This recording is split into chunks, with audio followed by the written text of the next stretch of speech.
It's very exciting. We're starting from scratch, given my about 7 years of experience now since I started talking about law of implication, and about 25 since I started to figure it out. And we are in the MeWe event for today chat box. If you want to talk during the webinar, I'll partly have slides on the screen and then I'll partly have the chat on the screen. Welcome to everyone, new and old, so to speak. Let's see here. Let's go to our slides. We'll start talking all anew, and as if someone had never heard much about us before from me. Okay, so there's a number of different ways to explain what the law of implication is. It's something that anyone can find. It's an objective reality or set of answers and questions and so forth. It amounts to a success philosophy and so forth. It deals with things like goals, importance, questions, and a number of other related concepts. How do we measure progress, right? And there's I don't have it here on the slide, but a major piece or conclusion that is kind of it's oversimplified, but it's still extremely useful as a simplification, is that if you realize in life that first of all, how you measure progress towards your goals is of immense importance in terms of how you make progress and also your motivation, and also not quitting right before the finish line and so forth. Then often people, without thinking about it, measure progress kind of by the appearance of closeness, like a feeling of getting closer to their goal. Whereas if you measure it by understanding, growing, then you'll better gauge, not just gauge your progress, but make decisions both in terms of your ideas and your thoughts and questions, and in terms of your actions, and in terms of your interpretation of your actions and so forth, towards a goal. You'll basically achieve a goal with less negative emotion, more accuracy, more reliability, and so forth. It really could just utterly transform your life, as it did mine, when I realized that I could think of things that way, that I could fundamentally always be looking to seek understanding as my way of progressing in life in all areas. And everything just got so much more pleasant and efficient and effective. And because it's real stored progress. Understanding can't be taken away from you. Most everything else can, including just by bad luck or just by a mistake where you thought you made progress, you actually hadn't, right? Such as in relationships, right? You're dating and you thought you were making such progress and the relationship fell apart. You feel like everything got wasted. You might feel jaded and so forth. But if you measure your progress via understanding increasing, then you can feel encouraged and correctly glean and even get more, right? Like get more out, get more understanding, because when you measure progress via understanding and then therefore you value it more and seek it more, then there might be a lot of understanding to get out of a relationship that ended up being discarded, for example, as one of a million examples. Same things with working on a website or a website venture or business or entrepreneurial venture. If you're measuring by just the appearance of closeness, then if it doesn't go anywhere, then it looks like you kind of traveled out for a while and then had to turn all the way back, right? Or that everything got wasted. And also when you measure by understanding, you can learn as much or more from success of your own and other people's, and not just from failure and so on and so forth. And there's really not a question of failure or picking yourself up from failure, because you're just always making not just progress, but stored progress. And when you know that you're making stored progress, you feel differently and you act differently. Again, you're more motivated. There's a whole virtuous cycle with motivation and actual right action, or useful, efficient, effective action. So in a nutshell, if we just pursue and dig and we turn that same simplification but profound and useful idea of seeking understanding as our way of making progress in life in all areas, if we turn that upon itself and we look to make progress about that very topic, that very issue, whatever, that very statement of well, what does it mean to seek understanding? What's understanding? What's seeking? Towards what? Towards a goal. What's a goal? Right? As we think about goals, we might think about importance. We might wonder about motivation, priority, the strategic use of resources. Right? We might notice we're asking a question, and so we might think about questions and how we pursue questions. All right. And on this slide, I have an approach that looks at it from that angle. Ooh, sorry, I'm trying to drag the hidden GoToWebinar interface so it's not in my way. All right, I have to kind of switch it whether I'm in chat or whether I'm on slides. All right, if you think about it, questions are like genie bottles in the sense that if you were able to answer any question, you could get anything, right? And I'm not saying there isn't a limit, of course. I'm not saying you can actually get anything whatsoever, or that you're obviously not omnipotent, neither am I, nor are we all-knowing. However, if we notice that if we could answer any question, then we could simply, frame whatever we want in terms of a question, phrase whatever we want in terms of a question, right? Like, how do I achieve world peace? How do I create a butterfly effect or ripple effect, where there's world peace, for example, right? And then that can be achieved just by answering that question.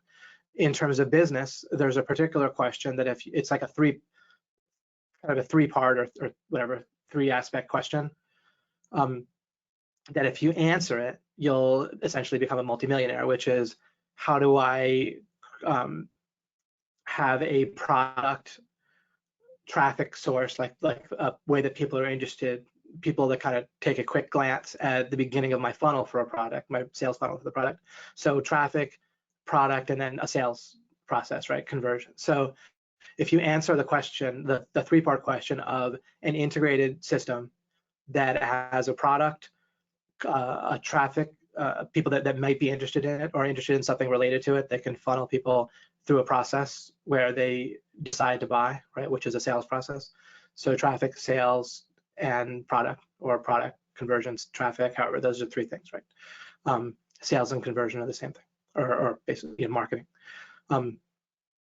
So three things, you answer them together, and including if you answer one really well, then the other two will become easier, right? If you have a very good traffic source for a particular type of product that's that's a very cost effective in terms of resources of your time, focus, money, to get those potential customers, right? You need obviously potential customers, then you need to turn those potential customers into actual customers, and those actual customers need to get a product or service that is going to be sufficient or even excellent, right? Ideally. And again, the more of an advantage you have in one of those three areas, then the less of advantage you might need in the other areas. If you have very strong in two of the three areas, then the third one will be particularly easy probably, or at least you'll find a way to answer that third question. And then there's nothing else. If you just answer those three questions and realize that's it, then you're all set, right, financially. Of the people that have been following along with me during the years in my entrepreneurial coaching program that I was a part of, or like the leader of, OMG Machines, then there's just an extraordinarily high rate of those people.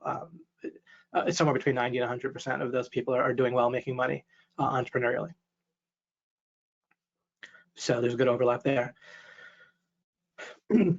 So when we see how a method, or as if we improve on our understanding of, and therefore improve on our method for addressing questions. How's my audio quality? I just got a little signal. It probably is just a very quick momentary thing, but can you hear me okay? Great, okay, super, I figured. All right, so if we realize then, as we start to think about understanding and so forth and questions, goals and success, if we realize that our method for addressing questions, which is similar to a method like for answering questions, but you kind of have to, the more effectively you address a question, right? It's kind of like a crime. The more effectively you have a crime solving method, then the better you can get to an answer. So our method for addressing questions, as we make it more effective and efficient, then that's also going to basically make us more successful in a more efficient and effective way too, which again creates a virtuous cycle where we accumulate more success in various areas. Maybe we end up with quite a good love relationship that's quite supportive, right? And that also keeps us from being distracted by looking for a love relationship, and therefore we're better able to do business, right? Or we just accumulate more money or more contacts or our contacts include more successful people, right? So as we pursue and achieve success, then it kind of snowballs, right? What you actually see, by the way, in real life, because people don't really get underneath things like we're going to in Law of Implication,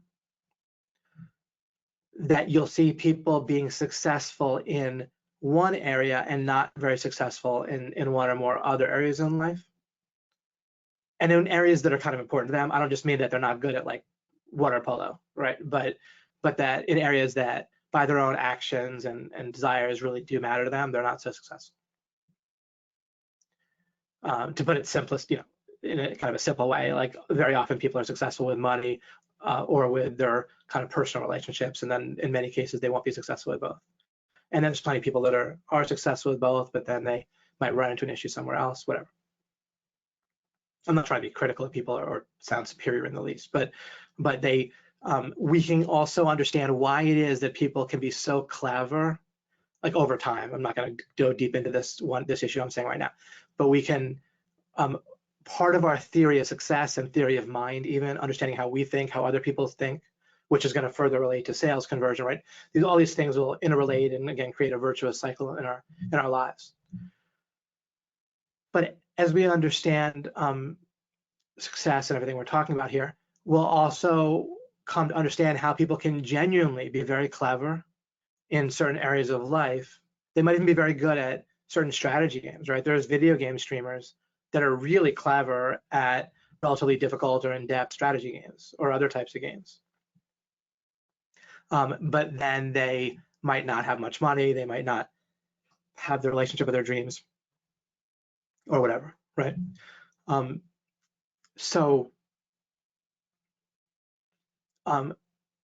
We can come to understand how it is that we can respect the genuine cleverness and talent of other people while simultaneously understanding that their success method is limited in a way that we don't necessarily want ours to be limited. So we don't want to necessarily copy the incorrect parts of their success method that they might not realize, and they might even kind of spout the wrong advice. Because when people look back on where they were kind of naturally talented and got lucky to some degree, then they'll tend to attribute things to their success that are not really duplicatable. They're not really the reasons for their success, the way that they think.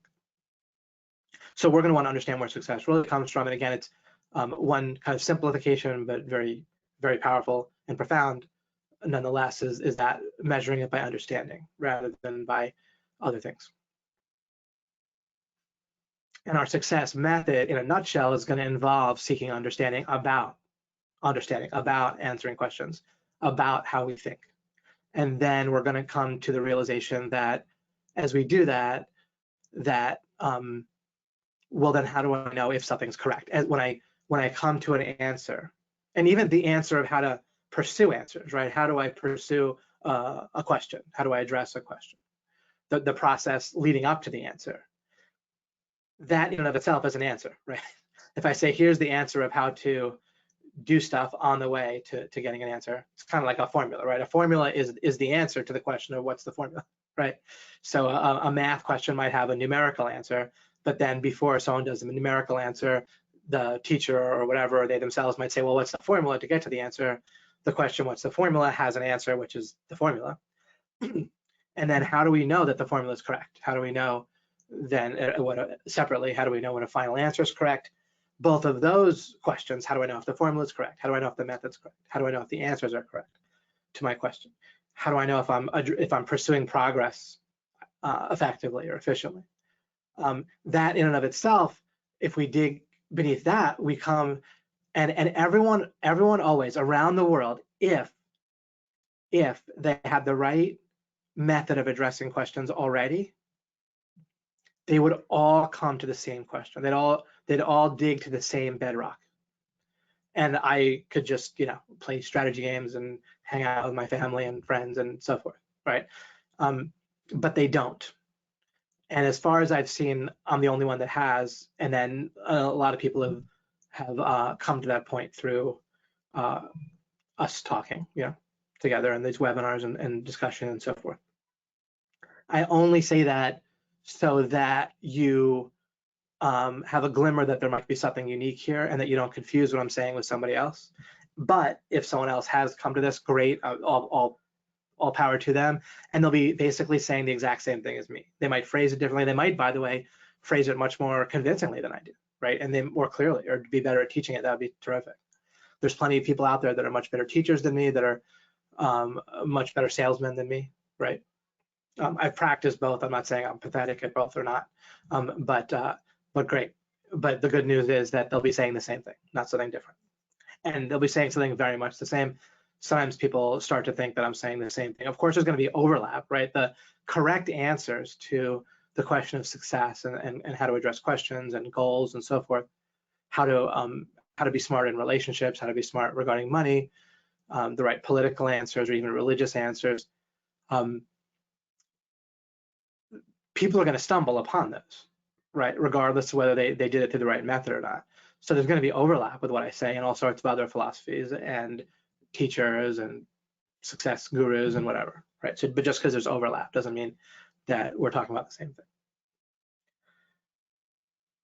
And again, if we are talking about the same thing, that's incredibly good news to me. There's no ads on this. I'm not making any money in any way, really getting any direct benefit from doing this, except for, of course, I'd like to help people. And ultimately, I'd like to heal the world, which is the conclusion that anyone with an accurate success philosophy, we would figure that at some point they'd be pretty much fine, right? They'd have a very good situation with their personal relationships. They'd have a good situation with money, where that was taken care of. We're ultimately not in full control of our health, right? At some point, that'll presumably go south for me. But currently, I literally have everything I want, or I can get it either through relationships or money, or just my own ability to have peace of mind and be entertained, right? So I literally have everything I want every day, or can get it pretty much instantaneously. Especially with might have some negative feelings toward Amazon these days, but in terms of what they actually do in their service, when they're staying out of censorship and politics and so forth, you could get things even more instantly than you used to, right? If you want something and you have money, then Amazon. We were out the other day of this vanilla oat milk that my son likes to drink at night, and and it occurred to us, wow, maybe we could have Amazon deliver it. They literally could deliver it that very night, even though they were out of it at Whole Foods at Kroger actually we get. Anyway, it's just somehow just iconic to me of how crazy it is these days with how efficient they are. So they're good for that. So separate from any success philosophy, not only do we have success philosophy, we have Amazon and so forth. We have Google, however, or DuckDuckGo, right? However much we might not like Google for some reasons, then boy, they're, them or other substitutes are super good at getting us a whole bunch of other answers in life. Maybe some biased ones, but answers nonetheless. All right. So humor aside, no more of that stuff. Let's see here. So one way is I have back to the slide. I talked for a while based on the first line of the slide. That's how these things go. With the one, there's various ways to talk about the law of implication. I already have. So part of what I kind of said already, in a sense, is if we dig down to the right question and we answer it, and then we build back up, we have law of implication. And I wrote all questions, if you dig, lead to the same place, which is kind of what I was saying a minute or two ago. No matter what people are looking at, if they're wondering about free will, which might sound like a religious or philosophical thing, but actually the question of free will, or what is it, is logically identical to the question of power, right? If we understand who we are as an individual, and then we start thinking, well, I'm not all powerful, I'm not all knowing, so what is the basis? We could ask, what's the basis for my understanding, right? Like my knowledge. And we could also ask, well, what's the basis for my power as an individual, and explore the question of power. That doesn't mean we're power mad, right? It just might mean that we want to achieve things for ourselves and the people we care about. And maybe it means that we slowly realize that if we could achieve success, so I started to say this, will not only lead to the same answers about method, but as we build success in our lives, and as we get ourselves straight, and we start to notice the people immediately around us being very nicely off too, then we can reach out and work on the kind of common ends goal that we actually all, we might not have it in the sense of it's installed in our minds, but we logically have it in the sense of what will make us better off, best off, and happiest, which is to essentially heal the world, so to speak, right? To continue to spread the method that'll differentiate good ideas from bad ideas, and bad ideas, which are based in internal contradictions in people's minds, lead to bad consequences. Or there's bad luck out there, right? There's just bad stuff that happens, and I meandered a little bit to the wrong thing there.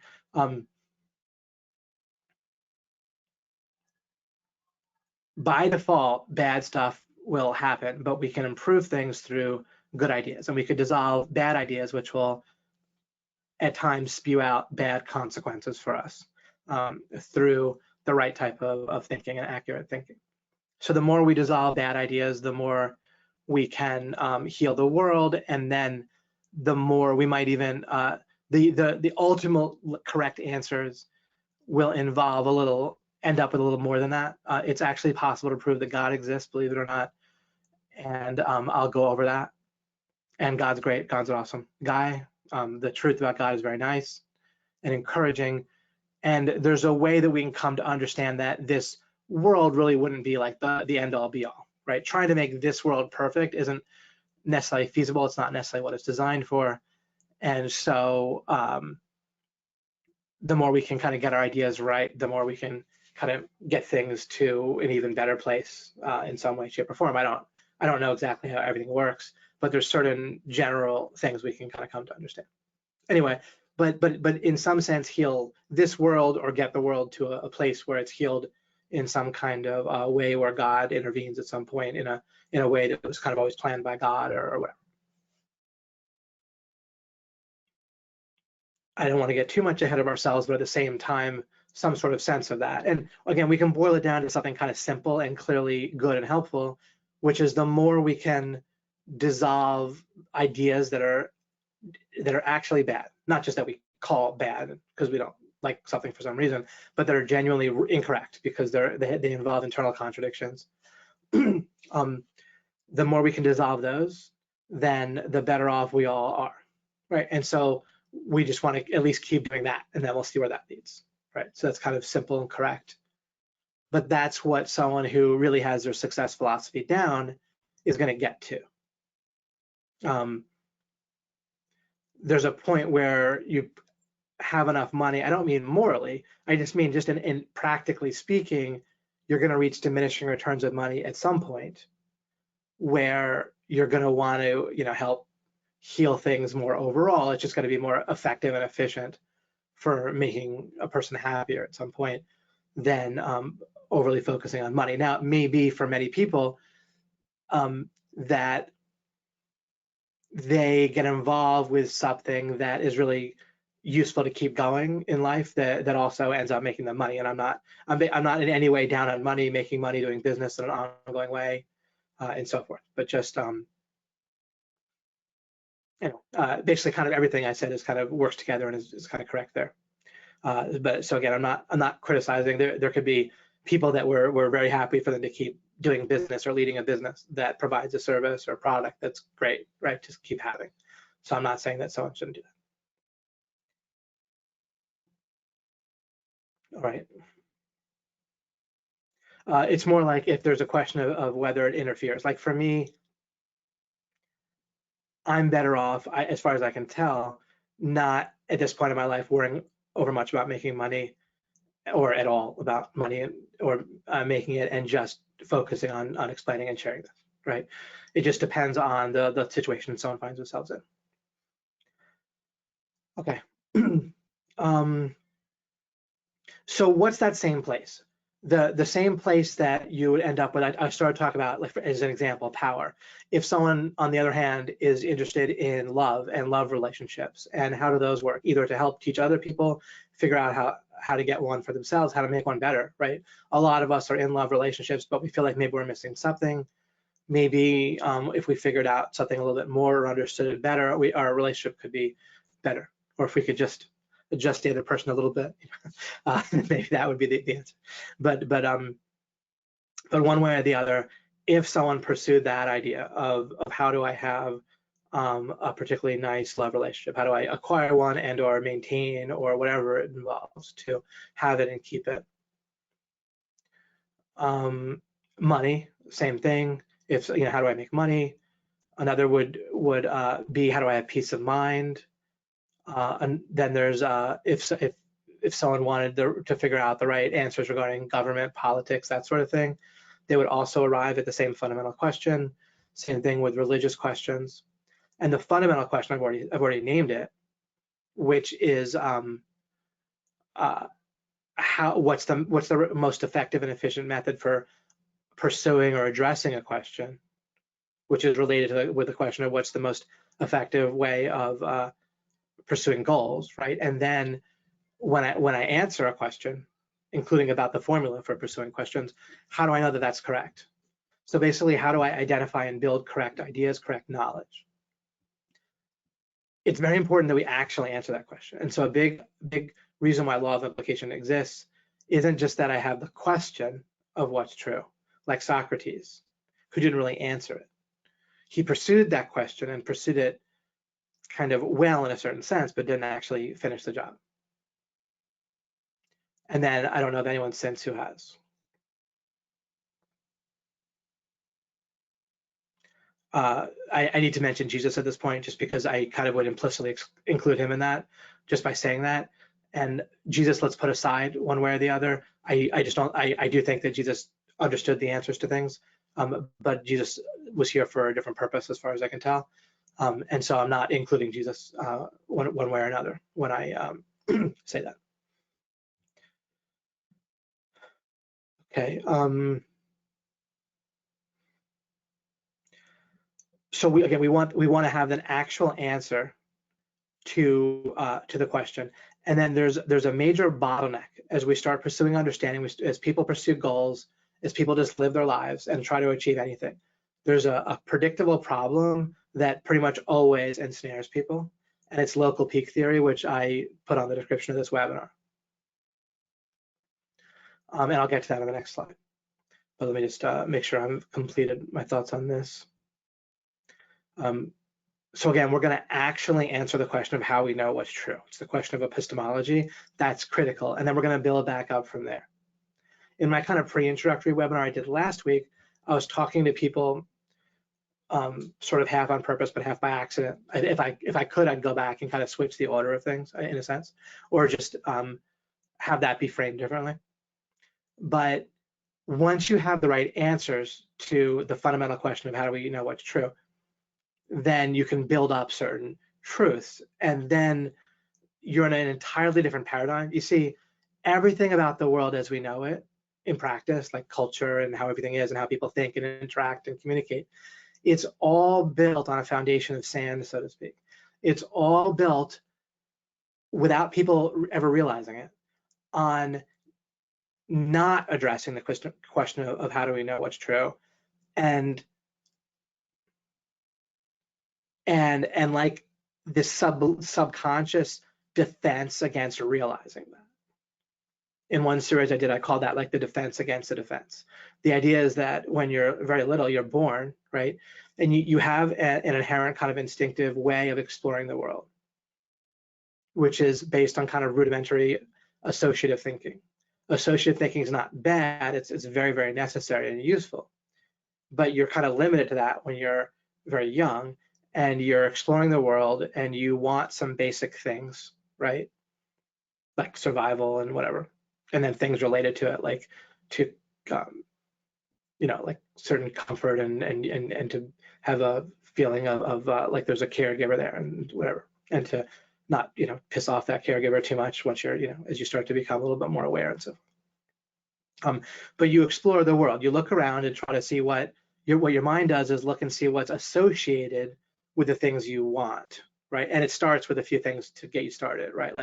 Like maybe a smile or a recognition of faces and a sense of tasting things and something to do with having some sense of something maybe bad for your body or after you try it, if it it's bad for your body, and then your mind will associate, no, we don't want to eat that in the future, right?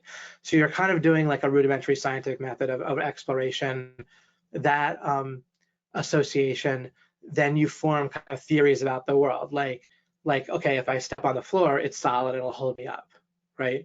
Very young children might not have like object permanence, where if an object goes behind a chair or a couch or a person, they feel like it might just disappear out of existence until it reappears, right?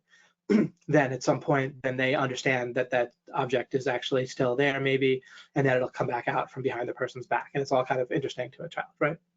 Different faces are interesting expressions and so forth.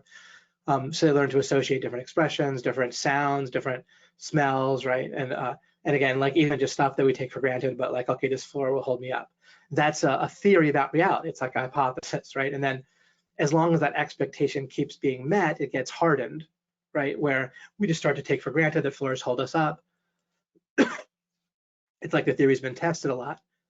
And so again, it's like a basic form of the scientific method, and hypothesis formation, expectation formation, and expectation failure. When we think something's going to work a certain way and it doesn't, then that opens the mind up. It might be upsetting, child might cry, whatever, or scream, but one way or they might just look curious or surprised, right? Whatever, depending on the context. But so there's a question of expectations being met, which then hardens that particular belief, right? And then there's a question of, there's an issue of expectation failure. If we expect things to be a certain way, it doesn't work out that way, then that kind of opens us up to a new hypothesis, right? And it's that process of expectations being met, expectations failing, developing new theories about the world, and kind of testing and exploring. And also, as I said, the mind keeps associating stuff, even like a language, just like your parent points at a dog and says dog, so you're associating the sound with the animal, or the, at some point you realize that's one animal, even if it moves around, it looks different while it moves around, it's one thing. And it's a dog, it's part of the overall category of animals, etc. So we associate it as part of a category, right? So we have categories, associations, learn language. At some point you learn to write it, and read the word dog and so forth. So all kinds of associations. And so this associative thinking is, and then the rudimentary scientific theory is how people's epistemology begins. And your first feelings are basically going to be one of sort of helplessness, right? But we don't want to feel helpless. It's a kind of the most negative feeling in a certain sense. Like helpless regarding things that we like want badly, right?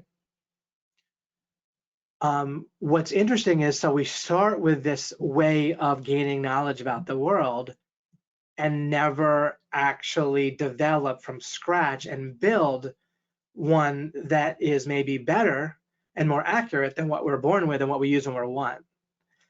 So what we're going to start to see as we shift paradigms towards my paradigm, or the Law of Implication Paradigm, or really basically the correct paradigm of understanding the world, is it'll become, I don't know if it's shocking or astonishing, or you get used to it or what, but people are, as adults living their lives, they're much more sophisticated than children in various boxes and controlled situations in their lives that they're well familiar with. They're very competent, clever, talented in many cases. And people can like act polite and nice and be nice, fine, decent people in a certain way. But they're operating with an epistemology that's like as a 1-year-old.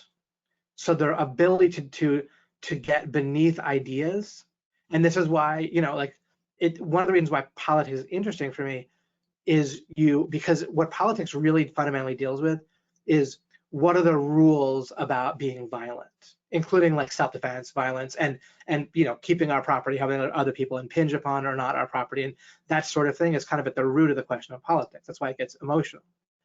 But it's also where the flaws in people's epistemology tend to be magnified greatly.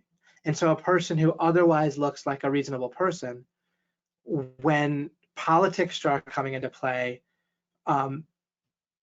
flaws get revealed or magnified. The and what's interesting is, and what kind of proves my point about how this original one-year-old epistemology, not proves, but kind of illustrates my point about this one-year-old epistemology, is to see the defense mechanisms in place that are very cultural and societal, not just a political viewpoint, but that are shared across political viewpoints and across virtually all people, where they want to not confront politics. They feel like talking about it should be avoided in polite, unless it's like overtly a political situation, and then generally people want to hang out with people that agree with them politically, right? To the point where you'll see political people of certain political views excluded from entire industries like journalism or higher education and education and so forth. So again, so how as a society do people generally, people aren't society, but whatever, just say this, how as a society do we deal with it with when flaws in in people's fundamental epistemology, or things that would reveal our epistemology, our way of figuring out what's true, to be flawed, people huddle into a ball, kind of, right? They get with their own group, people that already agree with them for the most part, or they argue or try to fight, maybe not physically, but through like voting or protesting or whatever. But there's just a lot of defensiveness. And why? It doesn't need to be at all. If people had developed a correct epistemology, then it could be like in the world of arithmetic, we see something radically different than the world of politics. And it's interesting because when we're in the realm of religion or politics, people will feel like dogmatism, like the idea of what would look like arrogance regarding answers. They have a sense that that's a strong negative and can lead to oppression and strife. Well, what's interesting, if you look in the world of arithmetic and how we interact as people and as a culture, and really a worldwide culture, again, I'm not even talking about like local culture. When it comes to arithmetic, well, people act very dogmatic when it comes to arithmetic sums, such as at a cash register, right? Like if something costs $3 and I hand someone a 5, I expect to get a 2 back, and throughout my life, that's constantly what happens. And if I get the wrong amount back, I can just say, no, wait, the change should be this, and they'll be like, oh, sorry, and they'll change it, right? So we actually have extremely strong dogmatism when it comes to that, right? And yet there isn't strife. There's extremely few, if any, arguments over arithmetic, basic math, including it comes up all the time whenever we're buying something. So it's not like it's not a major part of life. If our epistemology regarding basic math was flawed in the way that it is regarding almost everything else in life, then math would be treated, and buying stuff and talking about the price of things and how much change we should get back would actually be similar culturally to how religion and politics are treated. Where they'd be like, oh, we don't talk about that, or we only hang out with people, base 10 people, not those base 5 people, or whatever, right? But there would be the same fighting and defense mechanisms, and polite people wouldn't do math. They wouldn't talk about math. They'd have to just like trade carrots for pigs or or whatever, right? Or SEO services for chickens.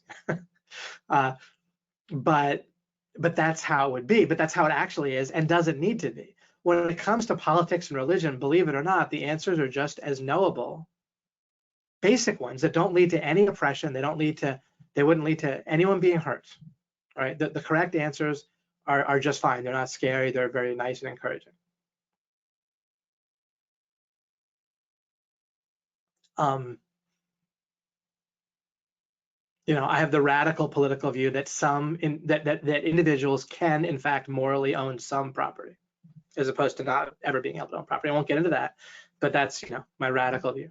But it is radical because that interferes with people that want power over others. It interferes with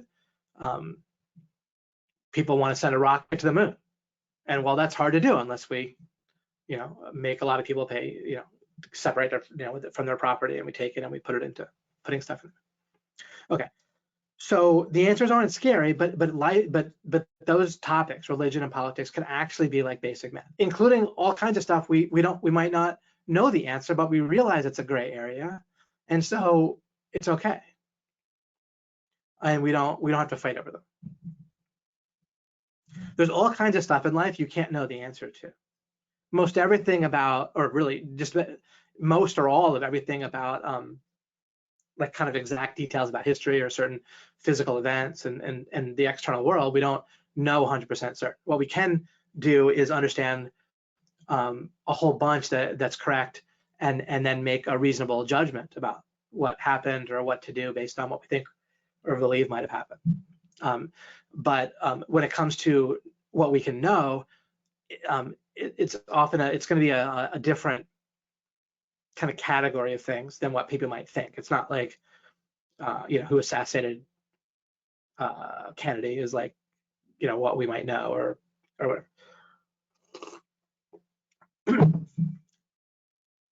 All right. Okay, I've done a decent job. Let me just see if this, or is that necessary? Because I want to get to the local peaks. What's the correct method I wrote for addressing questions? How do we know when our answer is actually correct? By the way, I make these so that MP3s, I don't go crazy on slides, partly for my own personality and presentation style, but also MP3s of these webinars tend to work just fine. I know I haven't gone back to chat for a bit. I might go back briefly before I go to the local peaks. Is it unnecessary to, this is an interesting question. Maybe I'm wasting our time. Maybe you have things you could be doing. You could be trying to call prospective clients. You could be trying to make money in various ways. You could be hanging out with your spouse, right? Instead of listening to me, instead of thinking about this topic, is fundamentally is what I mean. So is this worth our hours? Is it worth our focus?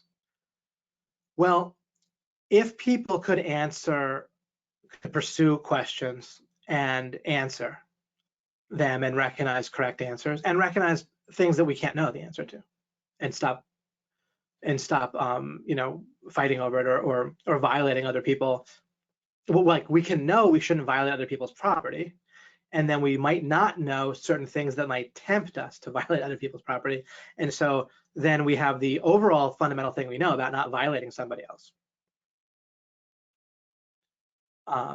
Unless it's like self-defense or something like that. But basically, we're not, like, as a basic, there's a stranger there, we don't violate their property, right?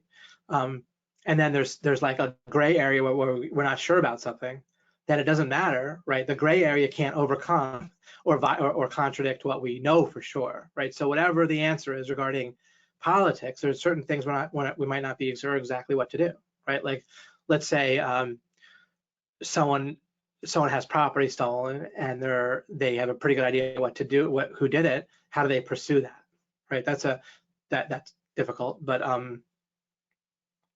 anyway, I don't have to get too much in the weeds. Sorry, let me reorient myself here. So, or is it unnecessary to be able to, is this all kind of a waste of time? Like thinking about epistemology, I was talking about how we had our people have their epistemology from when they're 1 year old, and it's the correct answers of how to think and how to think accurately, and therefore how to build back up your own understanding of things, so that even your intuitive responses towards people, your communication towards people, all sorts of judgments, decisions that you make day by day are they're more like boundaried. You have a whole bunch of principles and pieces of knowledge that you have that help organize those things. Is that worthwhile to do? Sorry.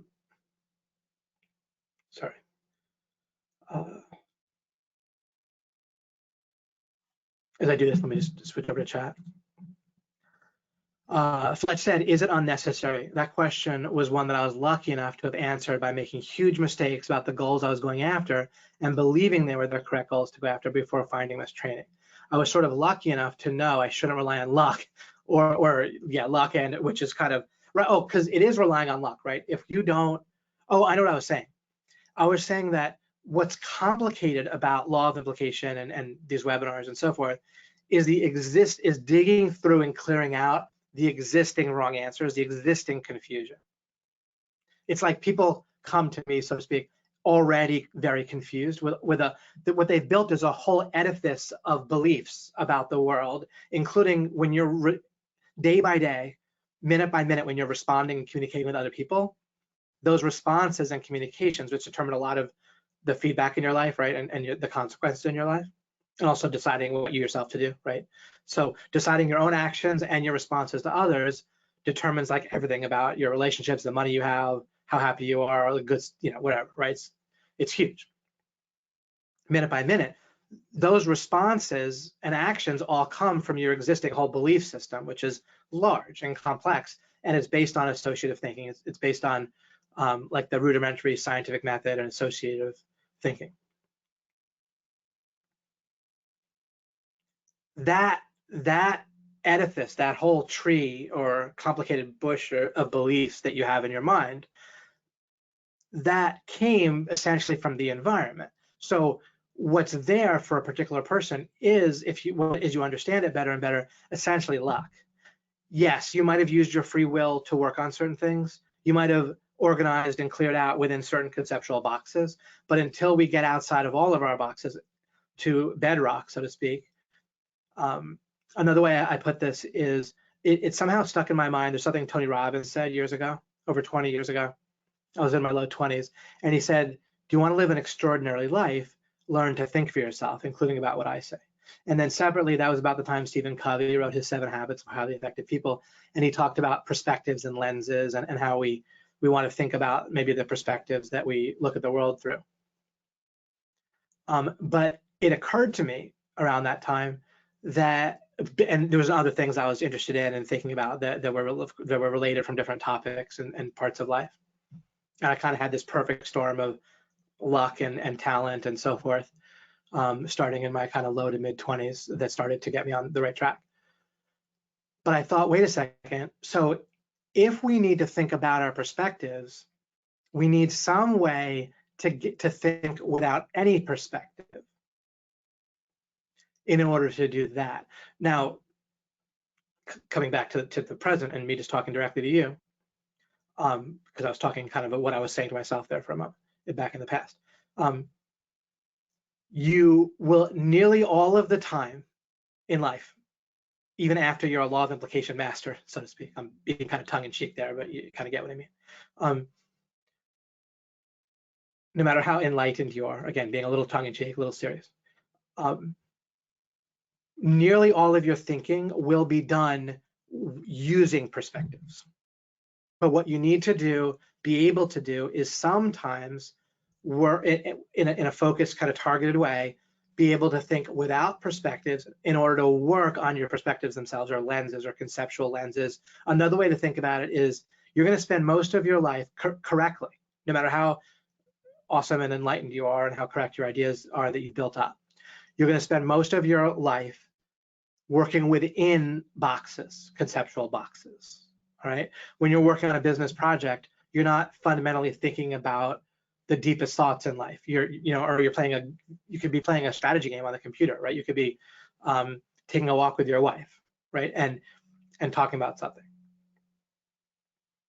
Whatever it might be, you're going to be inside of a box. You're not going to be thinking deeply and fundamentally at that time, and that's fine and good.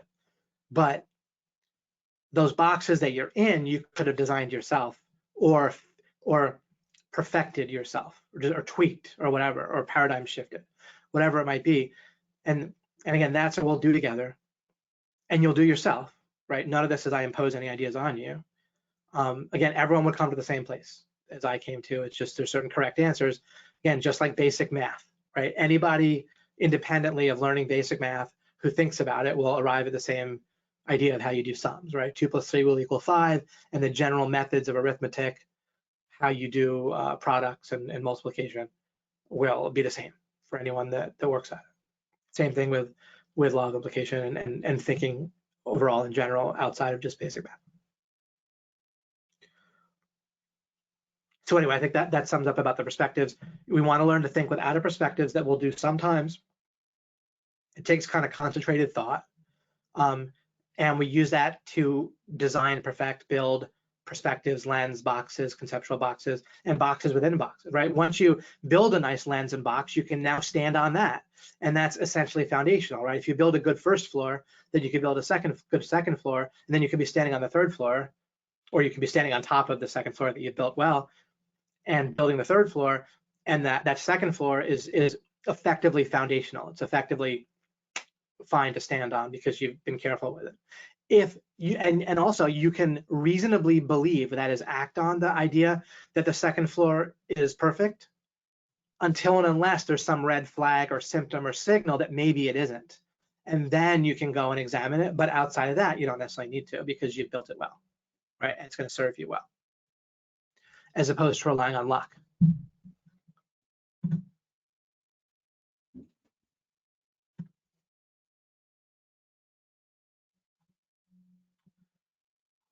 Troy Scott said it's been worth it to just hear your opening statement about how you gauge if you can become a millionaire. I believe I'm on my way and deeply appreciate hearing the confirmation of that. Oh, and Connor asked if I could revisit that. I could say it in kind of a sentence, which I'll do, and then of course there'll be a replay. And the replay will be quite accessible and easy starting soon after this week. If you would properly address a three-part question of basically product, conversion, and traffic that are integrated, in order to make a profit, then you will become a millionaire or multimillionaire, whatever. So that's kind of what is being referred to, and then you can hear it on the replay when I went more in depth. Vincent, who's quite into law of implication for years, so addressing this issue of is it necessary, right? It's helpful to hear you guys' feedback on this issue that you confronted early on of, is this important? Is this worth putting focus into? This basic question of getting beneath our perspectives, building up the right foundation, the question of how do we know what's true? Is it worth it? Vincent says, hello, David. First of all, I really appreciate you doing this series. Here's a question for my girlfriend. What's your take on Trump's relation with truth? For me, it's difficult to bring. Okay, I love the question. I won't address it this second, though. Great. So, great. Maria says, I'm excited to learn how to practice asking, digging for the right questions to rebuild. All questions lead to epistemology, not Rome. Okay, super. All right, great. So excellent. Yeah, Brian, building from boxes with lenses to build new boxes. Absolutely. It's much easier to think using a perspective in a certain sense. And so once you don't have to do a lot of thinking outside of perspectives, but it's very possible to do. And it's not, I mean, like it's that hard. I gave an example, if you heard last week, right? When you kind of build a scenario properly, then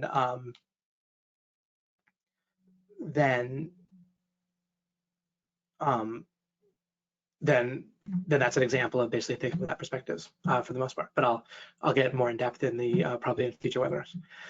Okay, let's go to local peak theory since it's nearly an hour in. Okay, local peak theory. This is how people get trapped. So there's a people's success method and their epistemological method are very similar.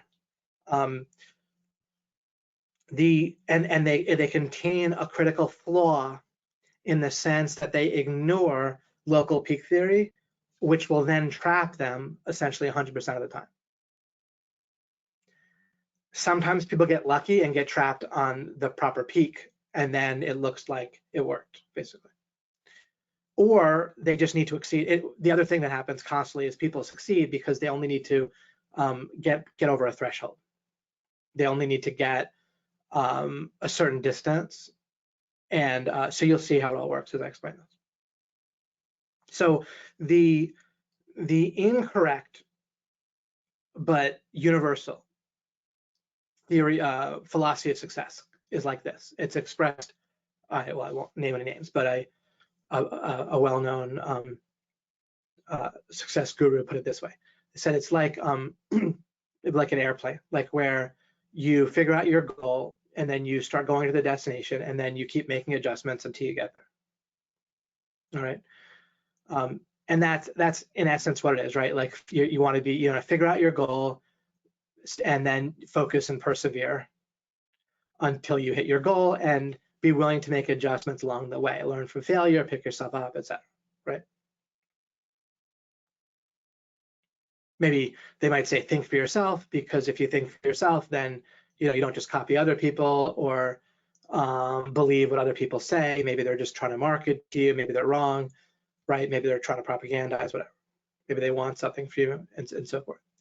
So you just kind of stick those ingredients in a cauldron, or and mix them up.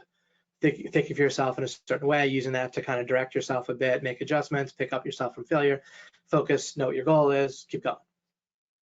Make adjustments, as I said. All right, so why doesn't that work?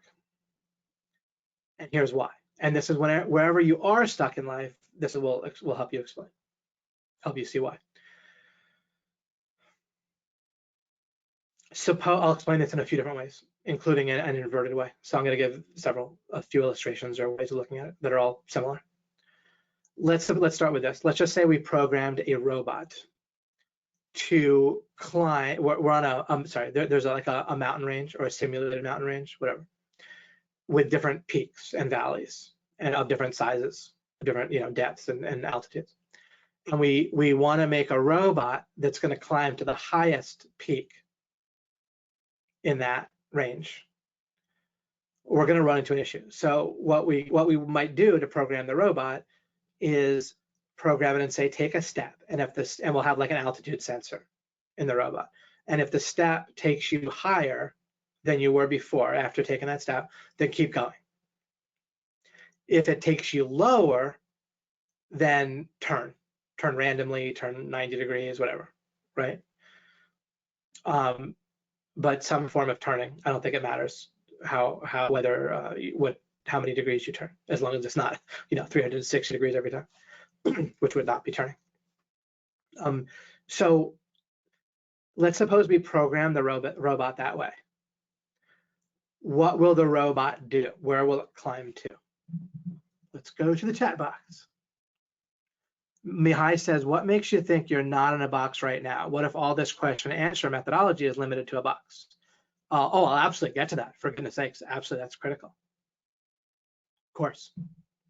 Of course, you need to recognize whether you were or weren't foundational with your final answers or bottom line understanding with life. 100%. You'll see it. You'll see it as I go through but today I might not get to the actual answer to epistemology until probably start doing it next week. But I need to make sure I kind of have people's attention and have a bit of a context first. Okay, so what's the robot going to do? It'll move up to a certain point / maximum. Will it now? So let's take a look here on the peaks. So suppose the robot is right here. Do you see where I'm pointing on the screen? And if it takes a step in the right direction, let's say it kind of goes diagonally, then it'll keep going and it'll kind of keep circling up until it hits the top of this local peak. And then what'll it do? Then every time it takes a step, it's going to go up, wrong direction, spin around. You see? And it's going to get trapped on this local peak, and it's not going to be able to cross this valley and get over and go past these other peaks and get to this higher peak. You see that? So that's how we're not quite done, but with explaining the theory, but that starts to explain the problem. It'll get stuck on a peak because it won't want to come down, because any progress towards the truly higher peak will look and feel like regress. You see?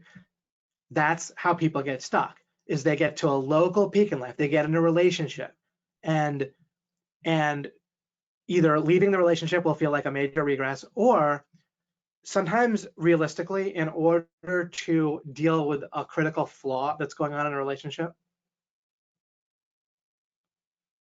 at some point in a relationship, someone will do something that's going to make you kind of feel like getting justice, right? Like where you want to punish the other person, right? Or another very common thing that might happen is something like, just due to circumstances, there'll be less physical intimacy for a little while, and then one or the other will feel like rejected, and they'll sort of pull away further.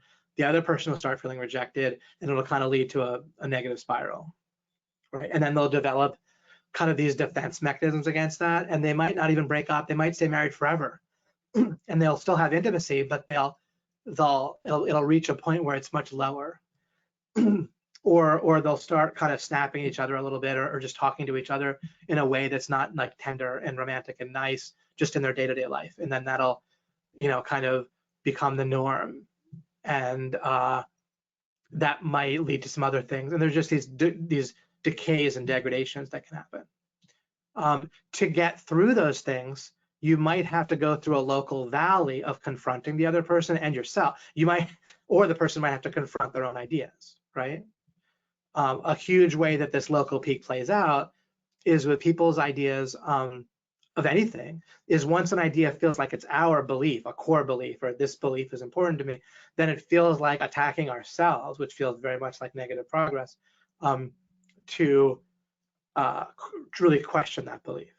Many strong Christians don't want to genuinely ask the question, does God exist? That feels like regress to them. It feels like it's a sign of lack of faith.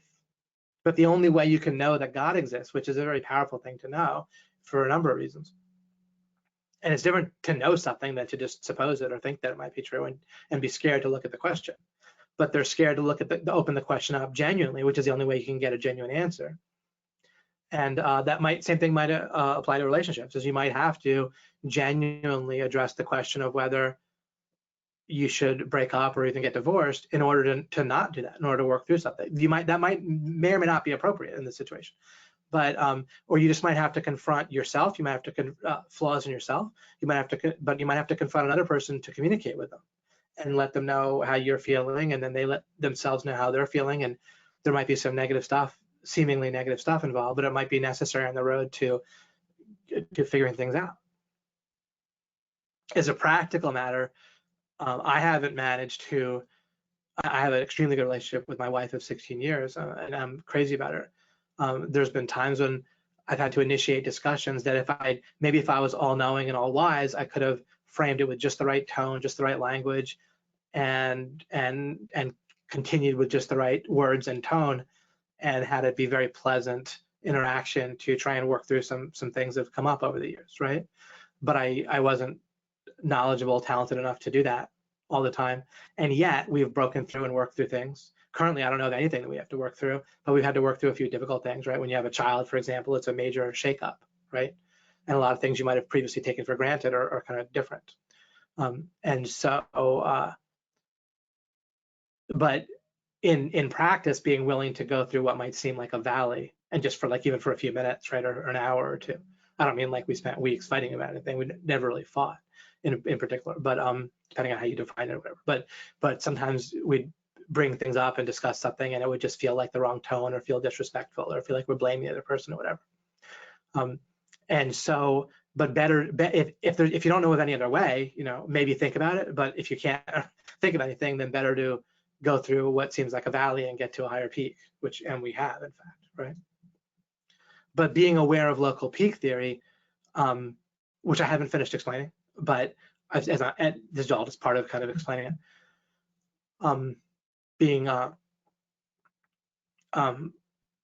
I understand that just because something looks like negative progress does not mean that it's automatically wrong. So I don't have the same emotional relationship or strategic relationship with seeming valleys. I don't like jump off cliffs, right? If I can help it either, right? I'm not like I'm looking to feel regress or anything like that regarding a goal. But again, if I the other part of it is I need to get to is that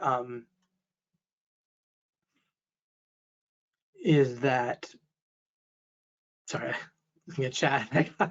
I got it. We can find that, but I'll cover God's knowing how God exists reasonably soon into this series as well. But I was saying that in order to let's get to the robot basically and continue on here.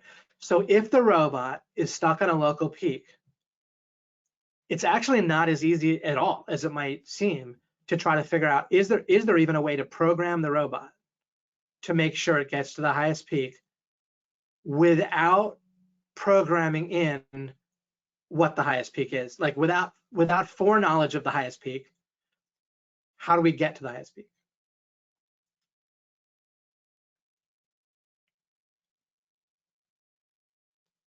And I don't think there is a way, right? Like, because let's suppose now you're a person that can see, but you can only see but so far, right? That's how real life is. Like in the relationship example, you often don't know, like sometimes you feel something's wrong, but you don't know what's right, like in a relationship or in business or, just in life all over the place.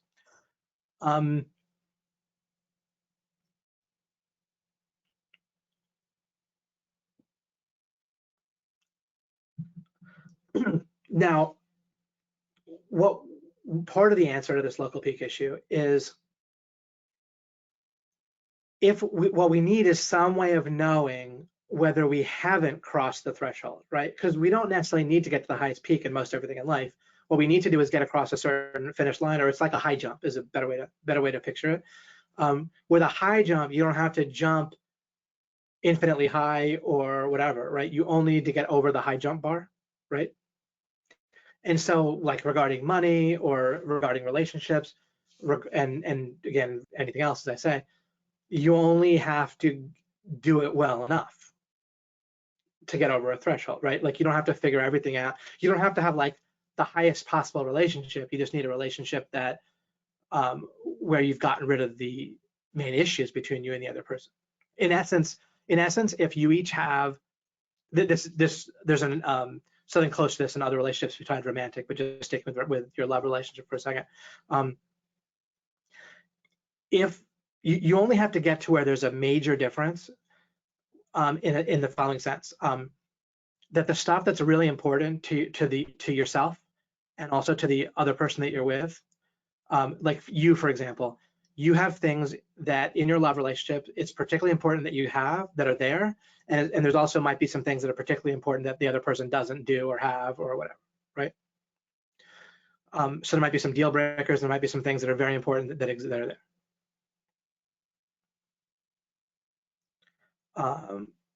Like it might be important that they sometimes have sex with you and that they never like beat you really hard with a baseball bat, just to give extreme examples, just to illustrate what I'm saying, right?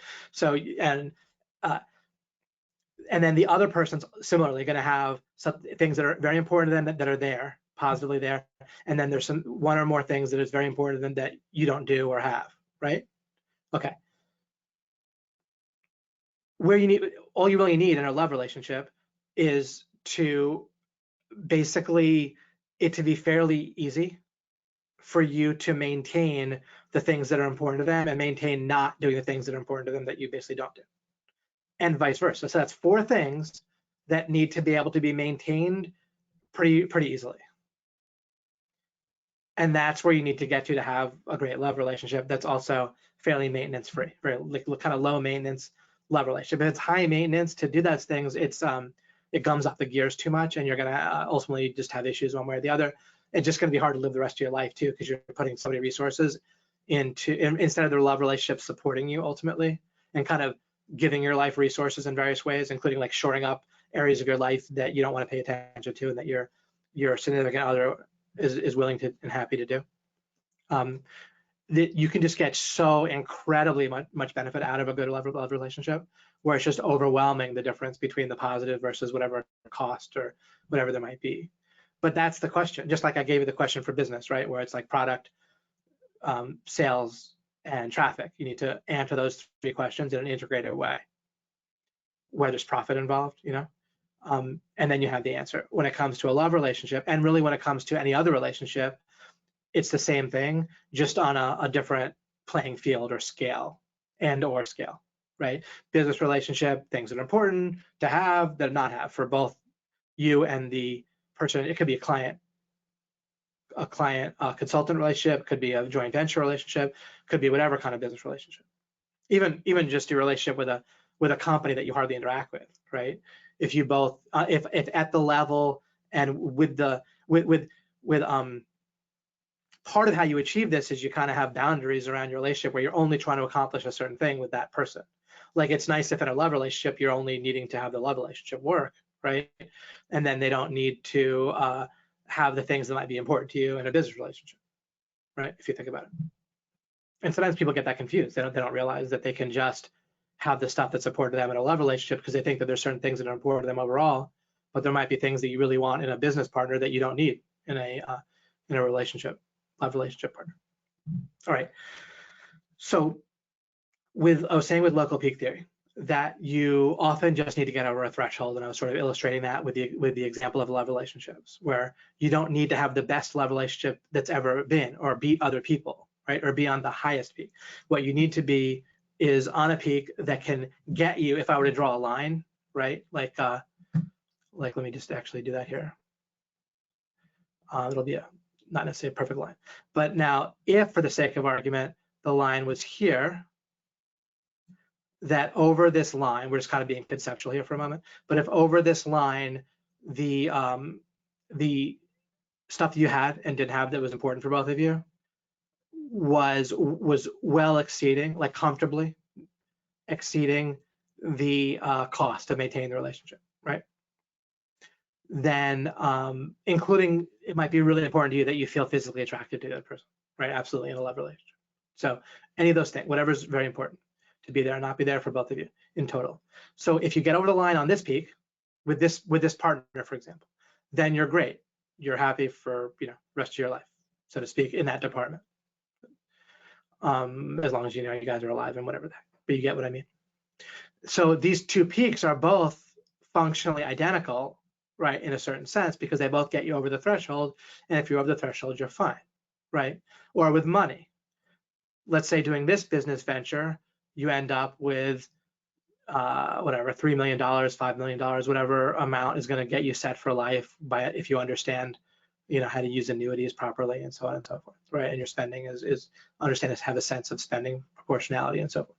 And then this venture will also do it. If they both get you over the threshold where money is no longer a real issue for you, based on the kind of interplay between how much money you need to spend in order to be comfortable and so forth with money, and your plan and the amount you have, and the economy or whatever, like where you live.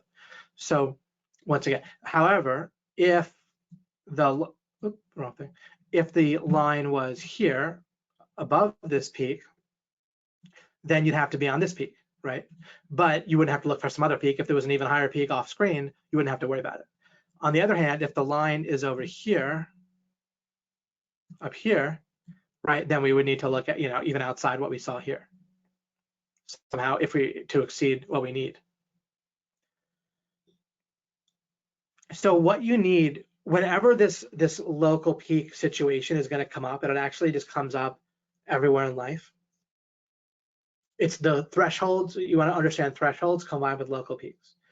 And in order to break out, in order to operate successfully, you need to get outside the system in a way where the threshold is within your knowledge, like where you're able to see or understand the threshold you're trying to reach.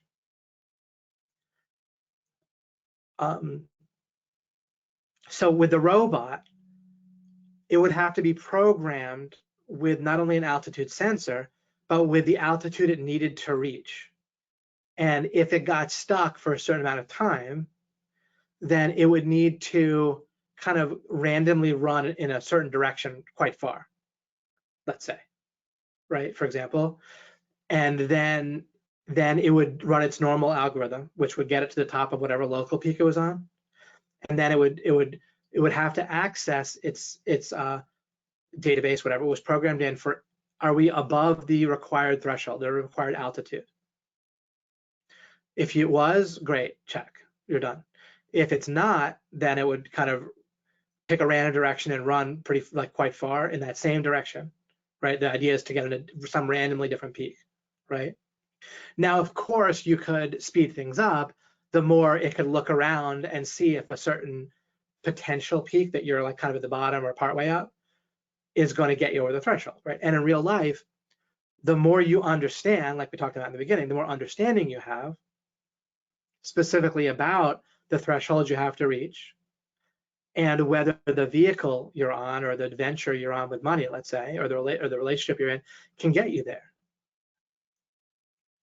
But people often do not understand what I just said about relationships in a clear way, right? What I said about importance. And they don't understand in business that you're looking for, you need, like, people just pick random goals like $10,000 a month, or like $10,000 a month. That can be certainly better than not making $10,000 a month. But it needs to be, ultimately you need to connect it with something that you're really trying to get to. And that's where we're so used to this sort of outside in a kind of a negative connotation there, or like leaf level as opposed to trunk or root level of dealing with the world, where our original way of looking at the world is like when you're using observational thinking, associative thinking, default kind of rudimentary scientific method type of interacting with the world. You're not building from an organized principle, right? Both the Democrat and Republican Party, or liberalism and conservatism, or leftism and right, I don't know, I've never heard the phrase rightism for some reason, but whatever, rightism. All of those, none of them are built from an organizing principle. If you just look, right, just take even a superficial glance, or if you think about it deeply just to make sure, they're quite reactive to what maybe the other party is doing, or they're just a compilation of stuff that just looks good, right? And then people get stuck in a local peak, basically, right?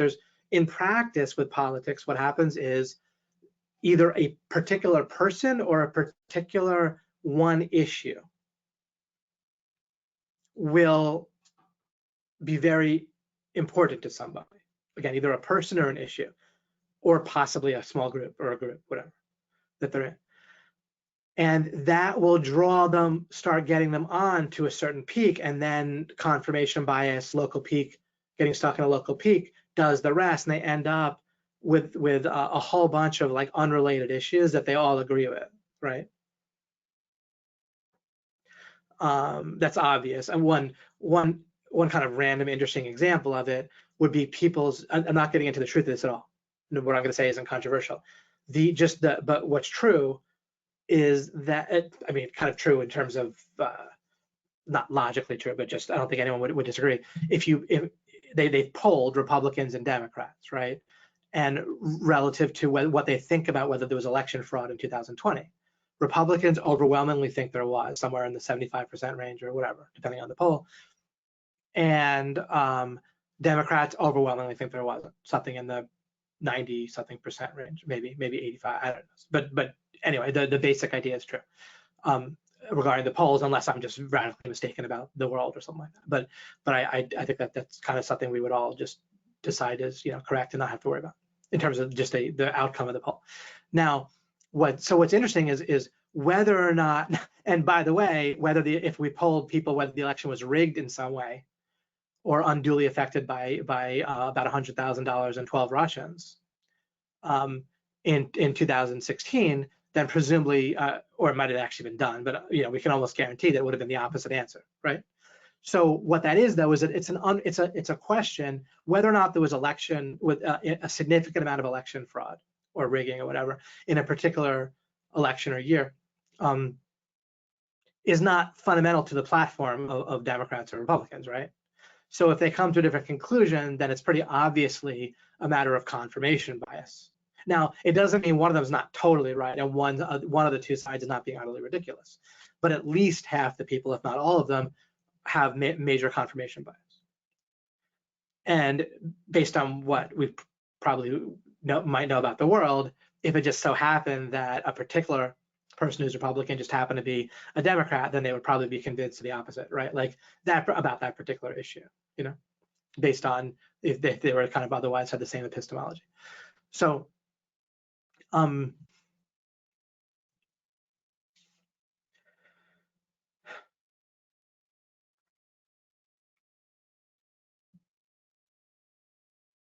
so the idea here, where I got on that is people's stuff regarding relationships, regarding political ideas, regarding business, everywhere. It's not built from one organizing principle upward, right? It's absorbed, right? Once somebody kind of through association, where they just feel like, oh, I like this person, I respect this particular person, or they're in a relationship with a person, or there's a particular topic that really feels like it very important to a person, taxation, abortion, whatever it might be, in either direction, social justice, whatever, then how gay people are treated, whatever, right? If they've had racial oppression, whatever. That if that feels very important to someone, then they'll gravitate to a certain side, so to speak, right? And then the rest of their beliefs won't be built from an organizing principle. They'll just be sort of absorbed or attached through association. Right? I'm not being critical or not. I'm using this to illustrate how things work in people's minds, right? Like it's a theory of mind, what I'm explaining right now. It's not anything political or whatever. In order to deal with the reality of local peak theory and get on the proper peak regarding what we really want in life, then we need to figure out, using some method where we're not in the middle of the local peak problem, we need to be outside of it, somehow understanding the threshold that we have to reach for a goal that's otherwise worthwhile, right? And then as we pursue that goal, try to get over a certain threshold, like with money or relationships or whatever, or if we want to, affect the world and we're kind of a crusader that way, which I actually am, right, as well, then the overall question of politics becomes relevant, right? If I care about the truth about God and people understanding that, then I'm also like a religious crusader, right? I'm lots of things. And so with all those things, what's the threshold? Where are we trying to get to?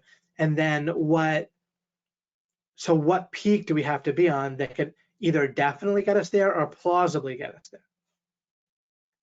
I actually wanted to spread this fundamental idea that I started to discover in my 20s around the world prior to the internet. And then the internet got made. Or it was like so rudimentary that I was hardly aware of it, and and it wasn't like a major thing, right? Depending on what year you want to decide that it started or was around. So we want to be on a peak, as you can see, right? The more we understand where a peak can take us and where a threshold is, in essence, from outside the system, then that's the real key to success.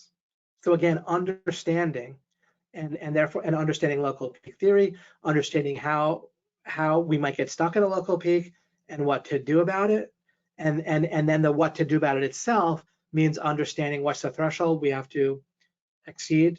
Again, look at money. So few people have a real clear idea about how much money they need, and then that relates to business itself, because you need to have some kind of business or career vehicle that's going to get you to where you're trying to get to with money, whatever that might be. It may not be an absolute number. Maybe you're trying to build an ongoing system that's going to make you money, and for some reason, maintain it in a good way. And that happens. Like with love relationships, that's how it is, right?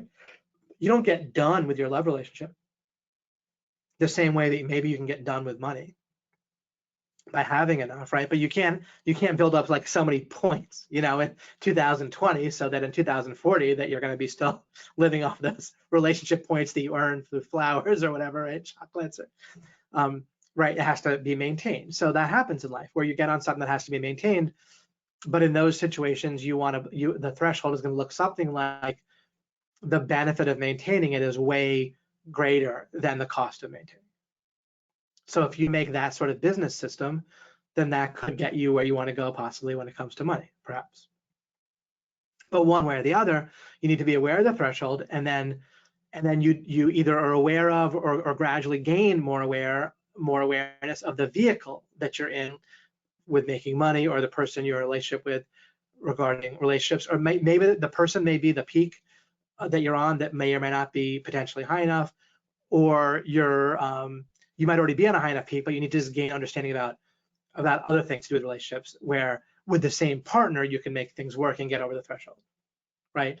But you need to revamp some other aspect of your ideas in your mind about something or other, about human interaction, communication, relationships, convincing people of things, whatever, persuasion.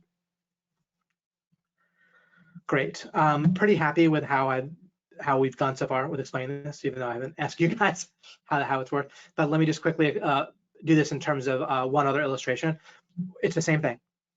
But if we think of water flowing downhill, just quick, but just to see, water, even though because of gravity, we could say it wants to go to the lowest possible basin or place it can get to. Of course, it doesn't want to like it's conscious, but you know what I mean. It behaves as if it wants to go to the lowest possible place, but it won't actually go to the lowest possible place.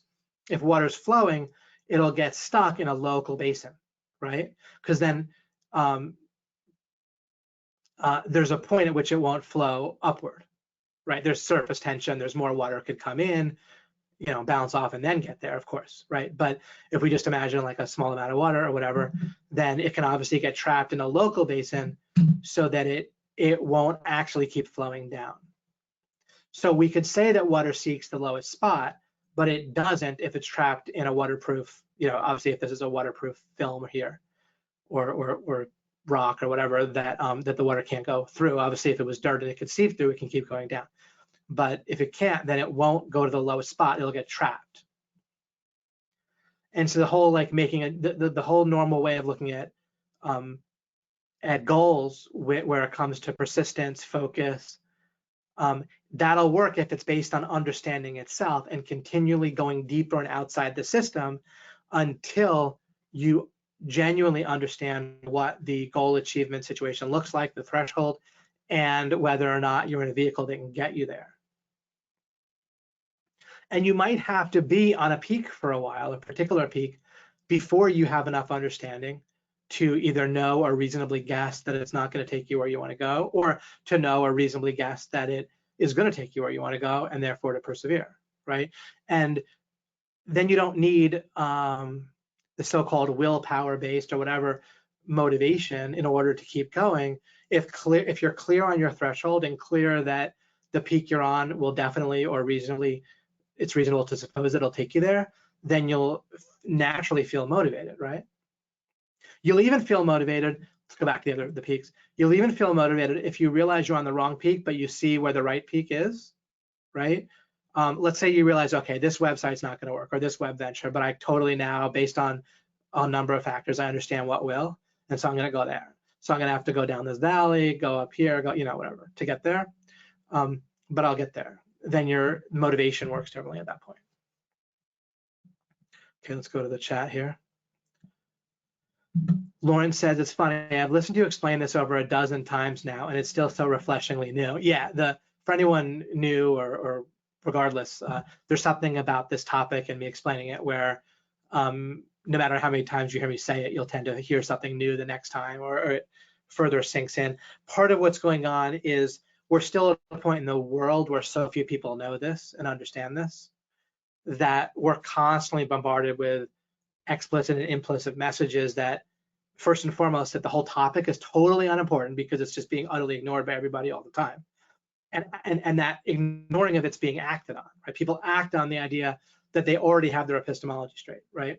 Whenever you basically act on any belief, and especially if you expressed knowledge or certainty about a belief, but have not carefully, and probably would have taken years, with me maybe months, right? Without me, presumably years. It took me years and years and years. And I probably have both got lucky and have a strong natural talent. As far, my IQ is estimated to be about 170 when I was young, and the tester, like when I was 5, said they'd never seen or heard of someone with my conceptual intelligence at the time. Now that's whatever, right? You can take that with a grain of salt or not.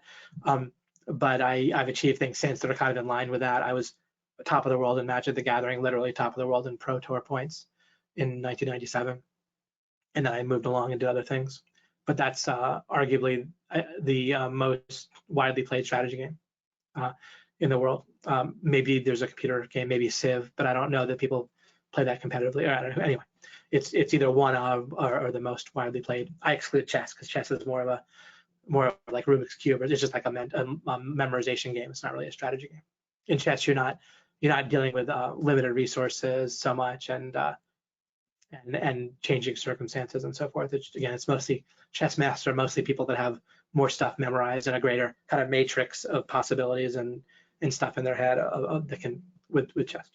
Anyway, and I I'm not going to get into it with people about whether or not chess is a strategy game, but whatever. And then when I turn my mind to money, before I turn my mind to making money, a couple things. One is I decided I wanted to get my love relationship straight first, which I did, and correctly so. Like, and in practice, I got over the threshold. Right. I'm not saying I have the best relationship ever. I feel like I do, but of course, plenty of people might have an equally good or better relationship.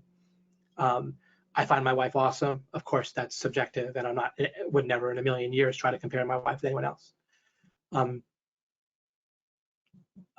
that straight, which has been very helpful and supportive. And then in terms of making money, but I wanted to spread these ideas prior to making money. So I explicitly got into making money with the idea of being done with it, which I then successfully accomplished in several years. By the time I was in my mid 40s, I'm now 47, probably about 3 years ago or so, I was set financially where I never would have to work again, as long as I was, reasonable with my spending, including I had a Rolls Royce and so forth. Actually about 4 years, because I didn't get the Rolls Royce until I was set. I would have had to be a little careful if everything had gone south instantly. Then I would have had to not spend too much money each year or make some other, a little bit. But yeah, roughly around 4 years ago. Including I don't like spend extravagantly all over the place at all.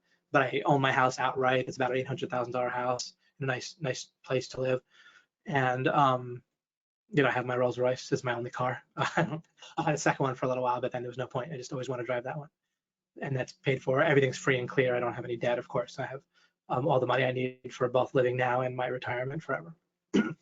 So my life kind of looks like someone that at least there's no template for what does the life look like of someone who's figured all this stuff out, right? Because as far as I can tell, nobody has.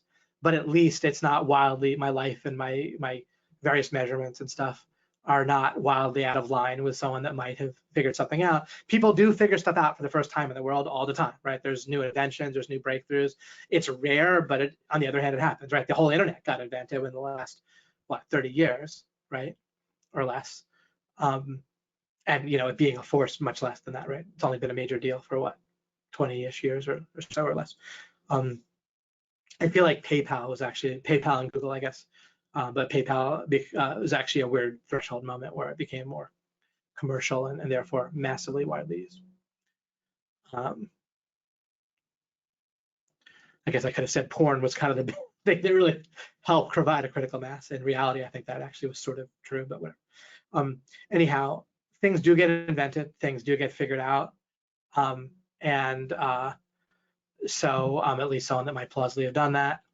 And then at this point, there's a lot of people who testify that, yeah, this guy's awesome. So hopefully you'll stick with me. I'm not ending the webinar this second, but hopefully you'll stick with me and allow me to continue to explain things. The overall answer to how to know what's true, which will then, it's very practical. Everything is geared towards extreme practicality. Generally, the most practical things are relationships and money, right? I don't talk much about health. Other people deal with that just fine, and I haven't made a big thing about it. It's not been like a major motivation of mine, except for not to be, obviously particularly unhealthy. And at some point, it's going to catch up with us all, presumably, right? So, great. Shema says, that is so clear now to me. We all get stuck with peaks due to our reluctance to take a dip, and not just due only to our reluctance, but you might as well be reluctant unless you have an idea of the threshold of what you need to reach, right? And like you kind of need a bit of a totality of understanding. If not, you might as well, right? Because there's one thing I didn't get into too much. I alluded to it, but there's no way to program that robot to get to the highest peak or the right peak, except for to be aware of the threshold ahead of time, right? You have to program that in, but there's no algorithm otherwise that will get it over the threshold. You have to program in the right threshold to begin with, right? So it's reluctance, but it's basically a blindness or not a lack of understanding of the whole situation, including the need for the to figure out the threshold.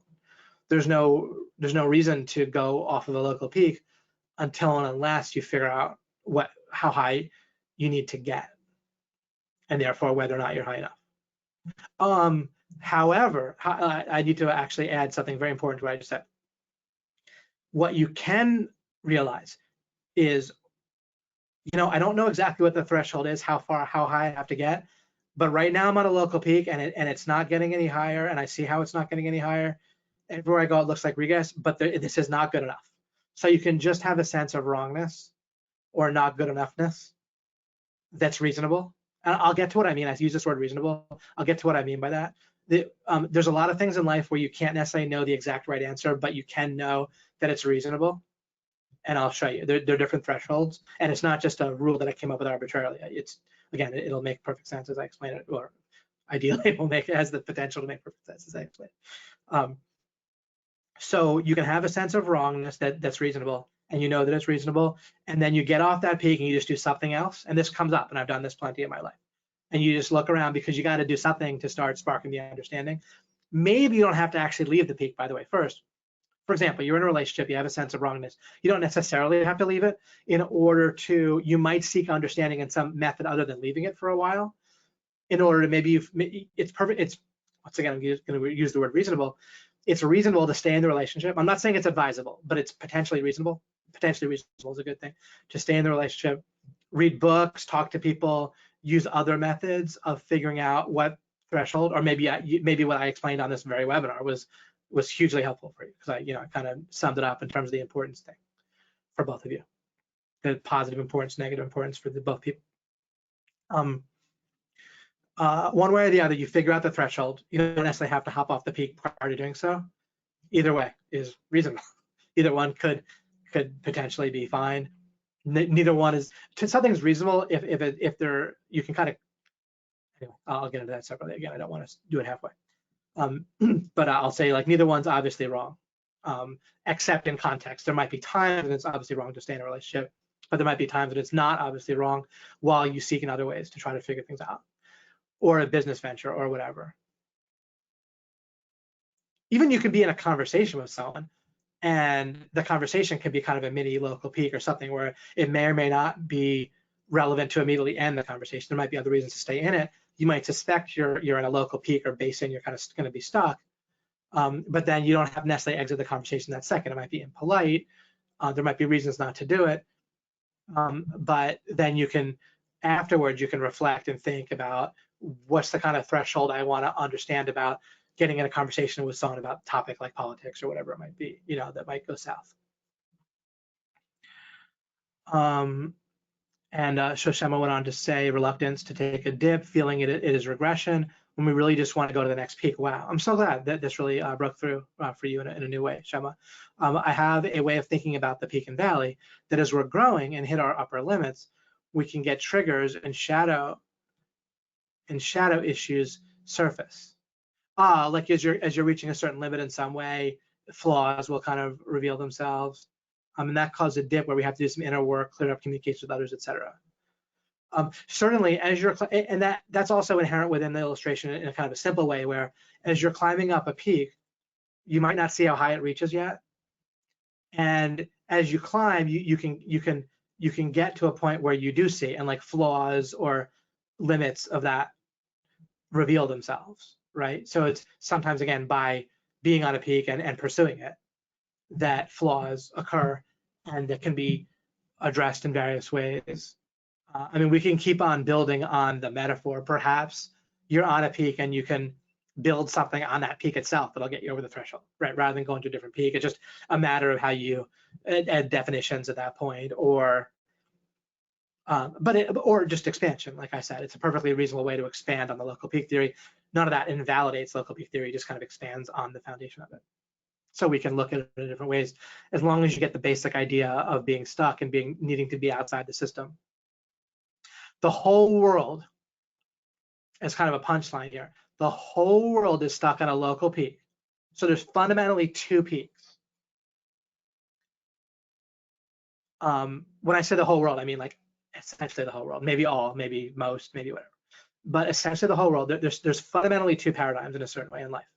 There's a paradigm that I would call, like we can call the Law of Implication Paradigm, where we get the question of epistemology straight and build up from there. Or in the other paradigm, you totally ignore the question of epistemology. You assume you have it right. You assume people that fundamentally disagree with you have it wrong, are immoral and bad and need to be defeated or reprogrammed or whatever. or just ignored or stayed away from or excluded or whatever. But you really, on a subconscious level even, you're very defensive about anything that starts to dig down at that sensitive spot, right? That epistemology that someone does have that's flawed, that they start with, you could think of it as very, very touchy, very sensitive, like it's very painful. If someone starts to dig down and touch it, they react as if you like hit them hard, right? That's how people are. And then we have a whole societal culture based on not doing that to people.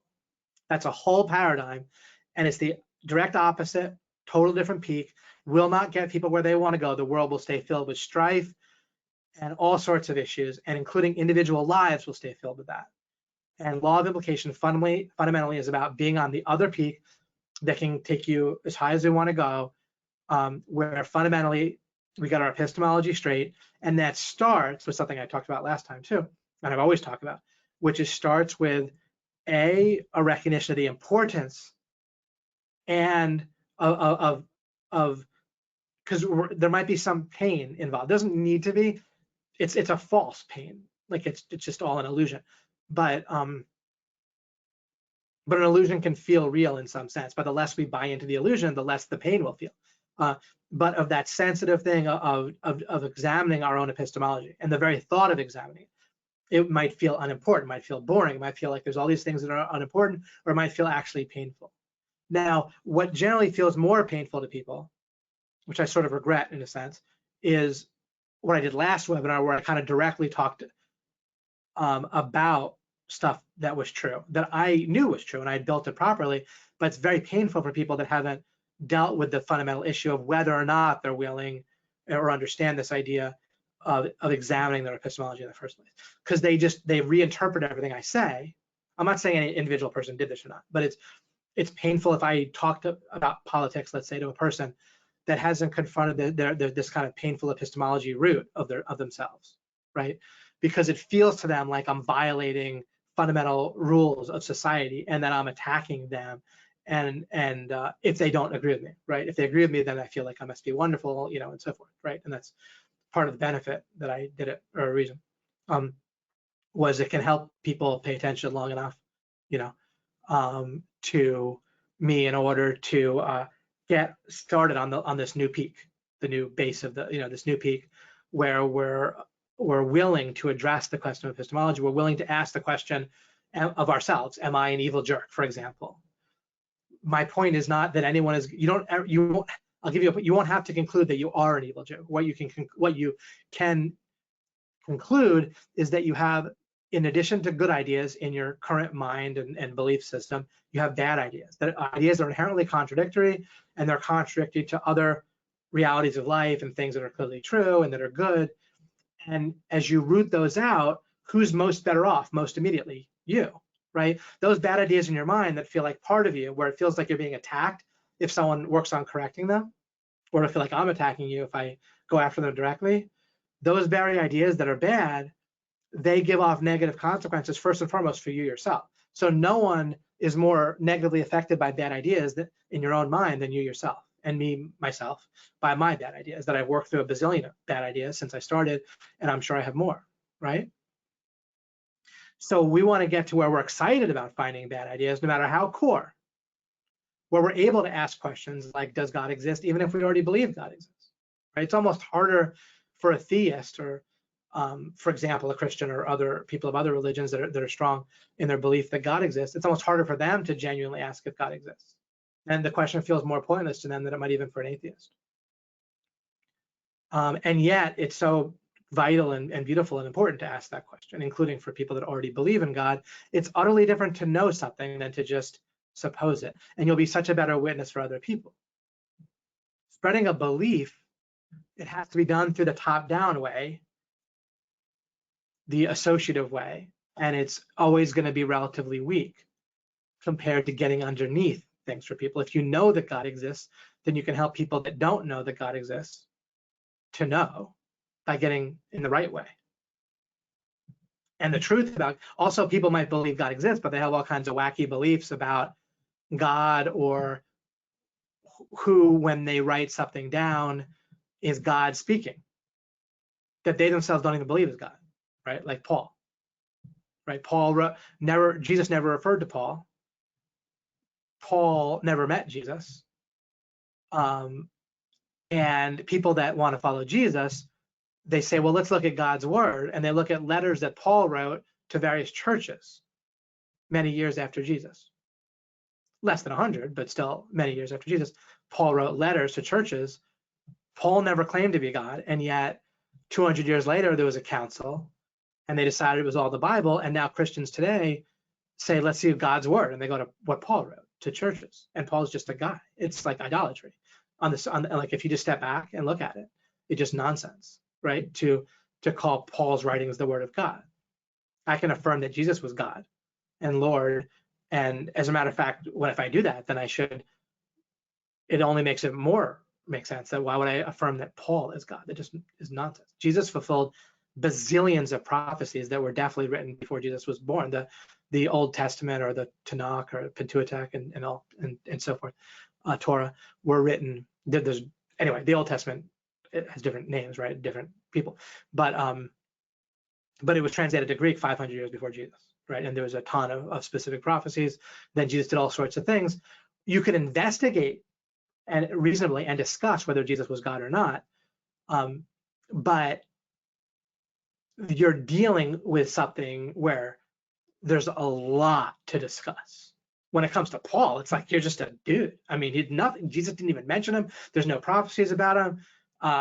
There might be some reports of a miracle here and there, or some miracles, but it doesn't make someone infallible, even if they do, just the miracles.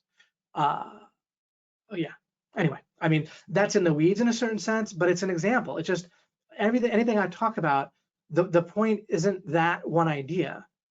It derives from, we can talk about any of these things. I live in a whole different paradigm, right? We're not imposing ideas on people. We're building up from a common seed, right?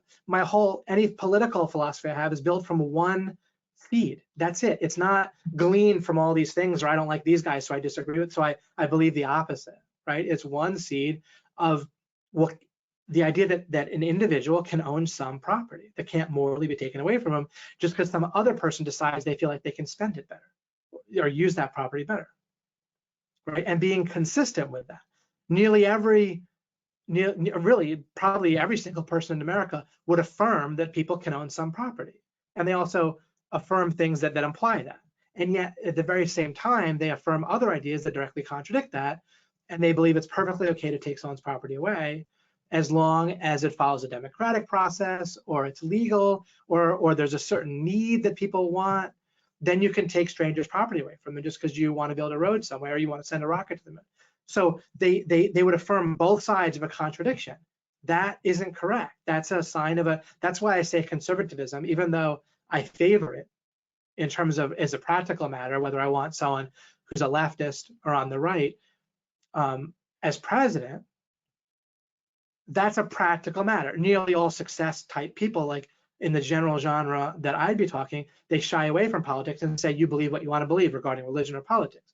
Well, that implies that they can't tell the difference between someone from one political party or another in America, and that isn't necessarily accurate. It's not necessarily true that it's impossible to tell the practical likely difference between a member of one political party getting elected or another, no matter who they are, because they have certain constituents that they need to please, right? So that's going to lead to a ripple effect of policies.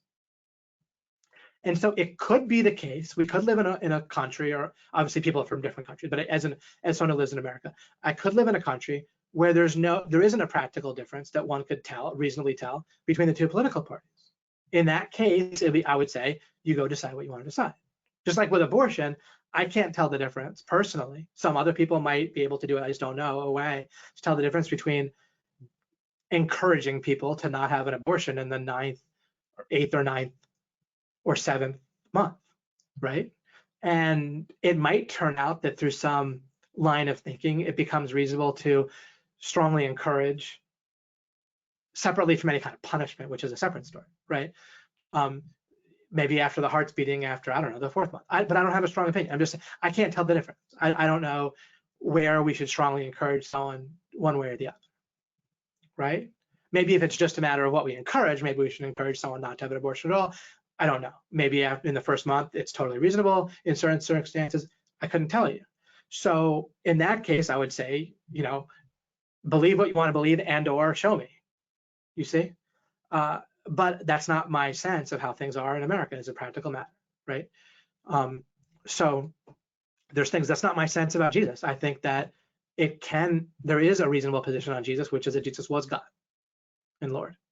But someone could talk to me about any of these things, you see, because even deeper than that, Jesus is not my foundation for knowledge, right? God might be the creator, and is the creator at every moment of the whole existence, right? God keeps creating existence every second and adjusting it based on regular laws so that we can have free will. But the foundation for our knowledge is deeper and individual and something we can literally rely on. It has to do with our screen of consciousness that we're directly aware of, separate from any truth about the outside world, and then being consistent with our thoughts. And we can use scenario building and something called mismatching to carefully build knowledge about certain ideas. I can't use that method of perfection, which can perfectly figure out certain truths, including what's illustrated with basic math, right? So the existence of God and some basic truths about God can be shown and known just as strongly as 13 plus 17 equals 30, believe it or not. Okay, 100% absolute clarity as you clear out confusion. The only difficulty in confusion is clearing out existing confusion. Whether Jesus was God or not, or is God, given that Jesus resurrected and so forth, presumably, right? I affirm that Jesus did, but I don't know in the same way that I know that God exists or that 13 plus 17 equals 30. It just seems overwhelmingly reasonable to me. Right? Same thing with who to vote for. Seems overwhelmingly reasonable that a conservative is going to lead to just a better situation overall for people in America and around the world than a leftist. And based on numerous things, but also, so there's still, I don't know for sure, but the way it works is there's a whole bunch of things that can be known that provide some context and reduce the gray area. And then there's a certain gray area where you can still guess pretty well, right? And then at that point, I would say something. But again, that's something different about me, right? I'm not just here to please people, or I'm not making any money. I'm not here to prove how many followers I can get. Would I like to get everyone in the right peak? Absolutely, right? Of course. But it's not a matter of pride for me. It's not. I like having more people on a webinar than less. I prefer having more people follow me, but it's not a deal breaker. It's not the bottom line is correct stuff, and there's too many important related ideas. I'd have to ignore way too much to just ignore, politics, and of course with God's existence, I'm not going to ignore that. Are you kidding? Right? That's very important that people know that God exists.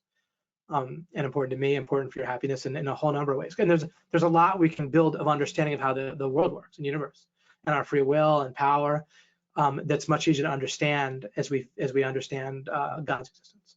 So it all fits together. And morality, by the way, the reason why it matters has nothing to do with moralizing. It has to do with, as I've said this before in webinars, is there's so many moral plays that people make on us. There's so many ways that people try to persuade and influence us based on telling us that it's our moral duty to do this, that, or the other thing. Faith, who's often on these webinars, might be on now, likes to, Megan Lee's daughter, and she's writing what should be a popular book about her experiences, and part of what it deals with is being in a cult. It also deals with how women are pressured, right? And so there's moral plays on women, and it all relates. It relates to politics. It relates, like basic morality just overlaps with these things, but it will free you from ways that you're manipulated through pressure and duty, right? So it's all necessary to talk about it all, and also just provides a lot of examples. And again, politics is the place where we can often it's most obvious that there's the consequences of negative ideas become most magnified, and so forth. So, okay, awesome. I'm really happy with how this went today. Megan says, love what you said about everything you've discovered and talk about comes from one seed, not a collection of arbitrary ideas. Absolutely. and or we could say observed ideas or associated ideas. It might not be fully arbitrary, but it's gained through association. It's kind of like trying to build a tree starting with leaves, right? It just doesn't, it's not the way to do it. Mike says the whole democratic process is absurd and insane, yet almost everyone feels bound to it. Right. They say it's your duty to go with the democratic process and so forth, right? There has to be a better way. Like, again, you can, even if you don't know what the threshold is that we should reach when it comes to politics, all you have to do is see that, wait, if they vote, I said this last time, if they vote that your wife gets cut to pieces tomorrow for fun or for her organs, that makes it okay? Of course not. So obviously democracy in and of itself is not good enough. So there has to be something. One of the things I started to talk about last time too, the idea, the implied idea of all, and separately the idea of that if something changes, it can't be the exact same thing.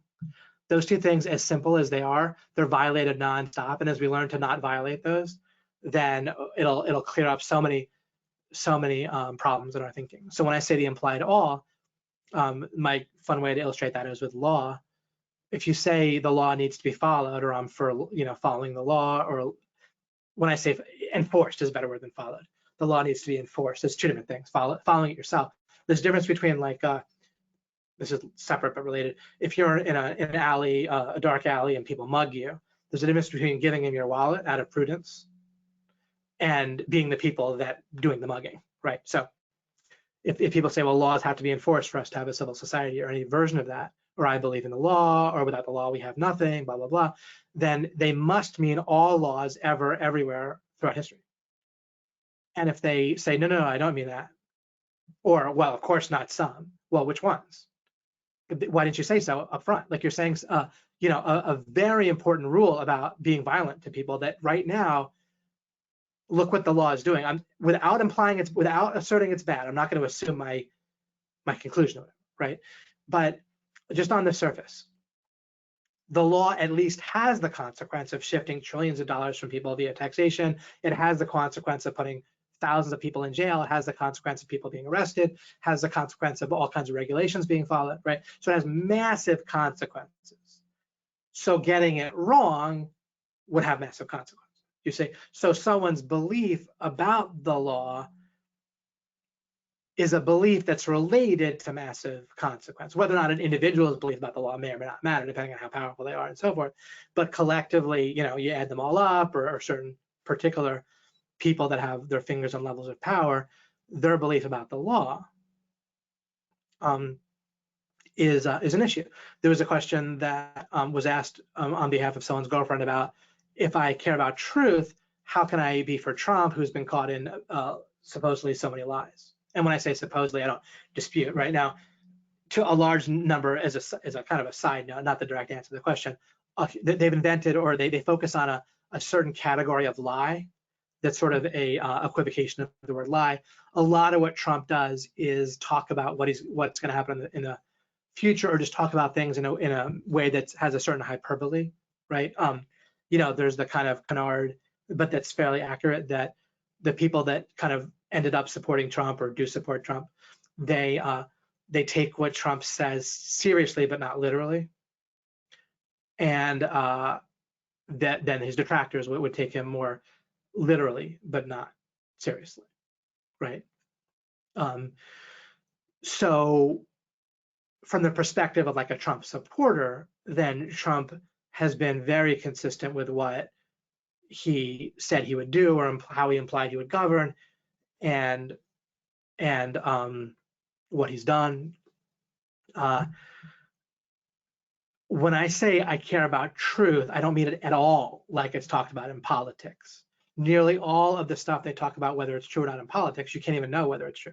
You can make reasonable guesses and you can narrow things down, but the word truth is used, has a totally different meaning. I'm talking about like truth, like how do you know whether 13 plus 17 equals 30? I care a lot that people understand that it's 30, and as opposed to thinking that it can be, your truth is your own truth and you can come up with whatever number you want and that's fine, right? I care about understanding truth, and also truth is not actually even really much more important and impactful reason why I favor Trump over any of his like political adversaries that actually exist, other than he ran in the primary against Rand Paul, which I would have. Rand Paul wasn't in the primary. That I don't even think I voted in the primary at the point when it was in where I was living at the time. I guess Tennessee, because Trump had already run away with it. Trump was probably my second choice after Rand Paul. Rand Paul is far from perfect himself. I'm not like a huge fan or not, but when you're picking my I don't know, understanding, whatever, my philosophy, whatever word you want to use for voting is that you're voting on what you think will actually make the world better, right? Like where actual people will actually be better off.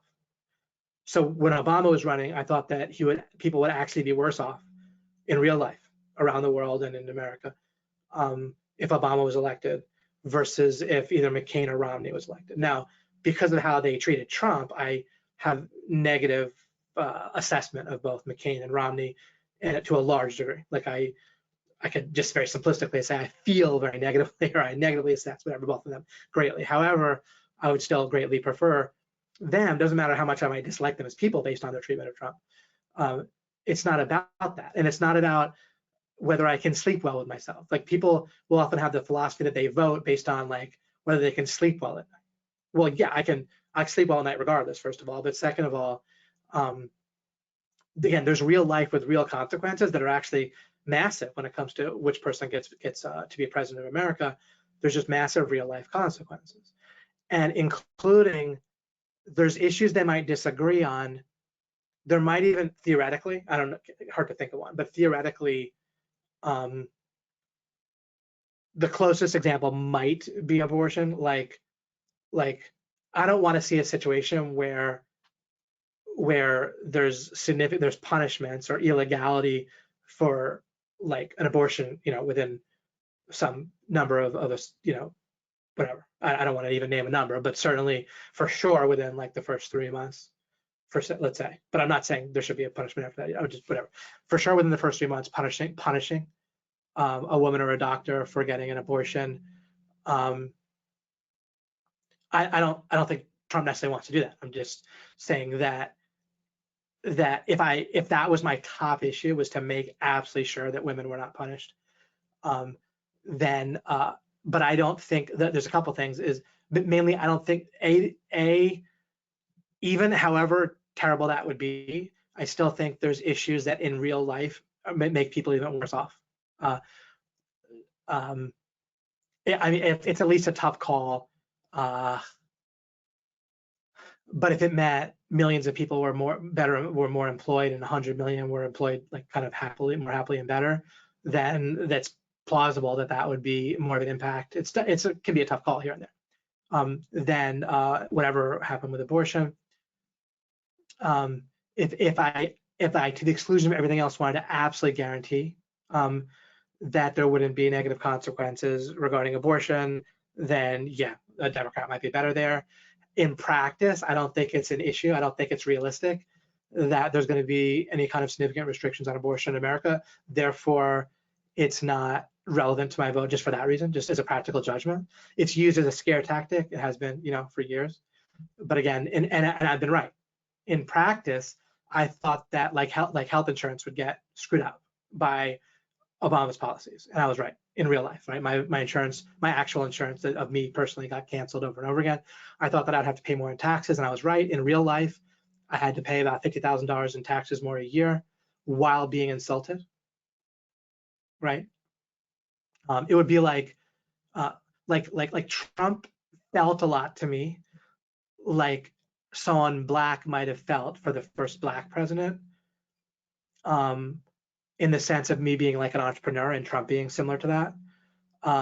I feel like almost it's even stronger because black isn't a, anyway, it's hard to explain, but I'm not afraid of it. I just heard it, but at least somewhat like that. There's something to, if there was a president that overtly insulted black people and just said publicly that black people earn their money the same way that white people do, and just publicly said that, even though that's not a policy, that would be probably understandably unpleasant to them, right? And kind of horrifying to hear. And Obama did that to entrepreneurs. Like, I felt like Obama was the equivalent of incredibly racist. I mean, I think Obama was racist to begin with in race, but I felt like he was incredibly metaphorically racist when it came to entrepreneurs. And he would insult us and say we didn't build that, like word for word. And treated us and made policies based on that prejudice and metaphorical racism. And it was both injurious and more than taxation. There were policies all over the place. I was treated like a criminal. I kind of am as general, but you're treated kind of as a criminal in various ways as an entrepreneur, and there's more regulations and more oppressive and everything. And so it felt very similar to having a very, very strongly racist president making actually racist policies.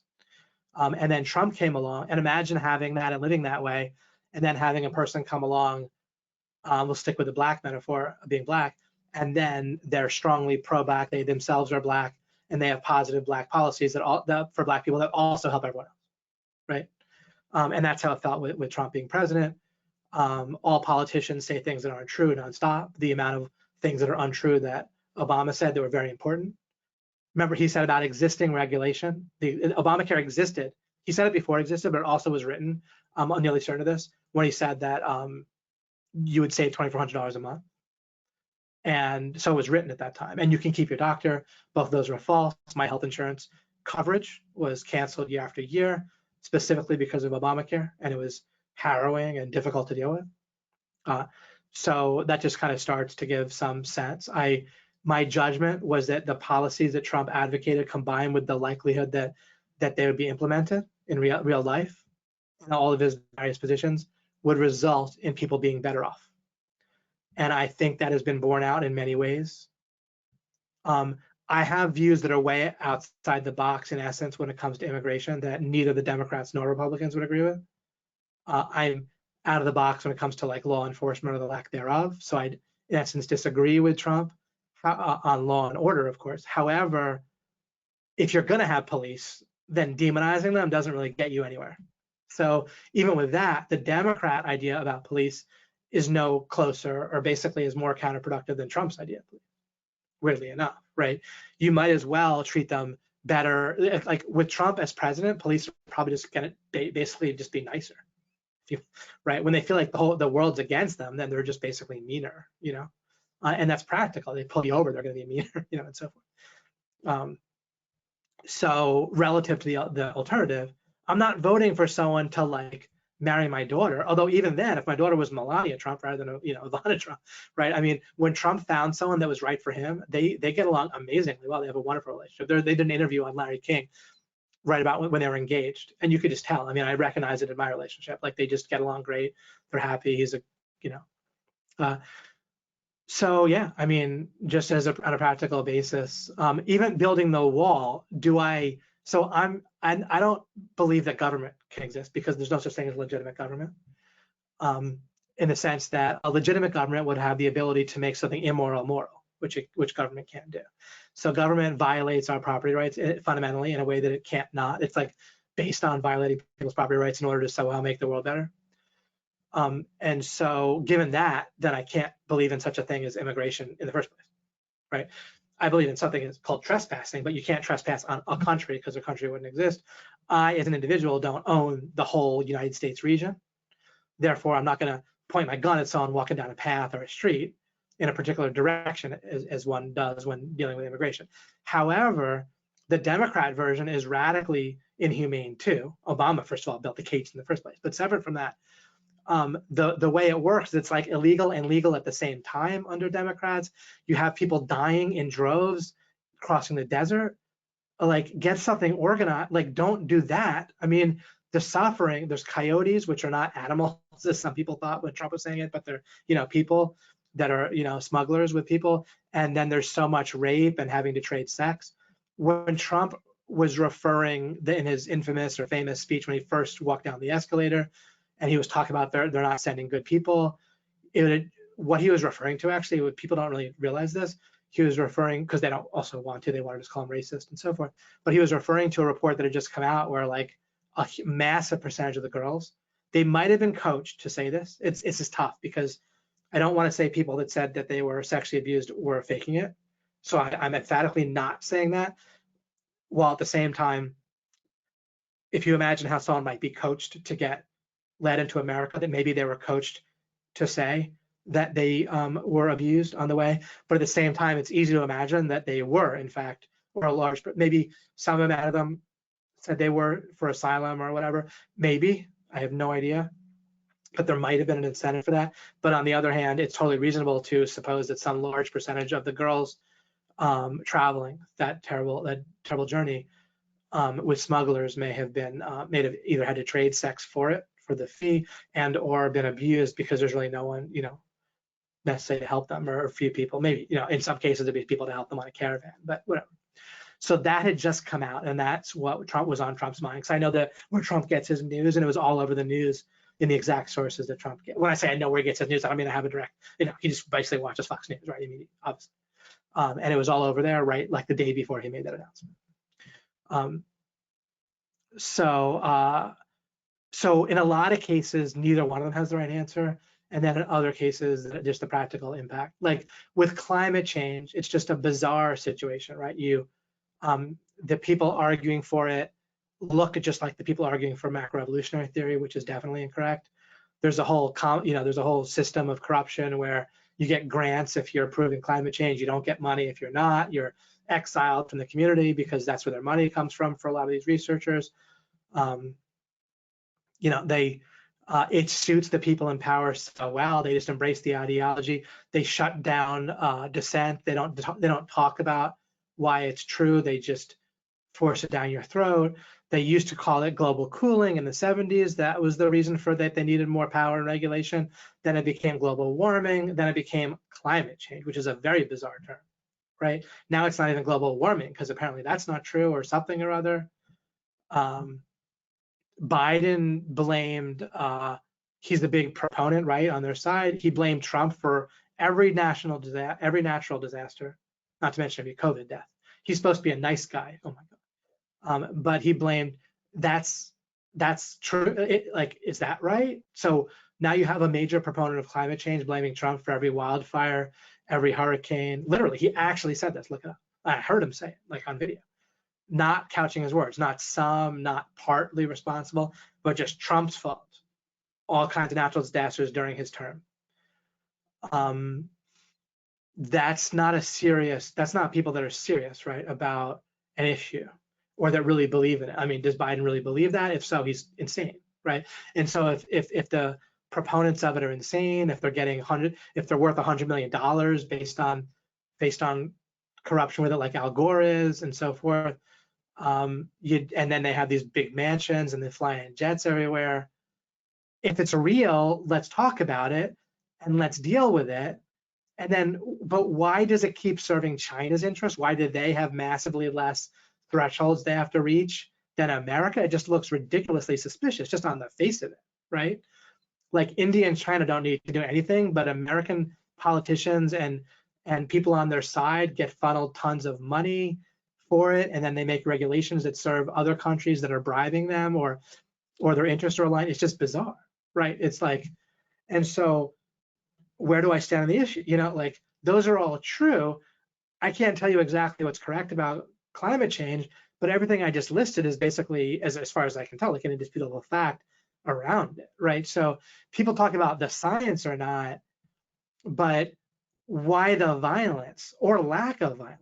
Like either just go ahead and invade China and India and shut down their factories and their coal plants, or don't be violent, but don't like just be violent towards America. And when I say violent, that's political regulations is violence, right? It's the threat of violence. You're making these massive changes and you're shutting down industries and destroying jobs based on law, which is a physical threat, right? Like a threat of violence. Some just logical chain of reasoning. That's not a philosophy. That's just an example of a thing that's just true, that regulation is based on the threat of violence. So, and if the regulation is all taking place in America or primarily, what? So there's climate change, so we just be violent towards Americans and ignore the rest. It just doesn't Like it's not going to solve it if there is a thing. If you're going to solve it, solve it. And if violence is on the table, then okay, I don't want this, but I mean, use violence. So start advocating the invasion of pretty much every other country and shutting down their factories and their mining and their cows, right? Slaughter all the cows, ground their planes, destroy their airfields, their cars, oil strips, right? Like, again, if violence is, this is how you think. If violence is on the table, which it is to these climate change people, okay, violence is on the table. So then do something effective.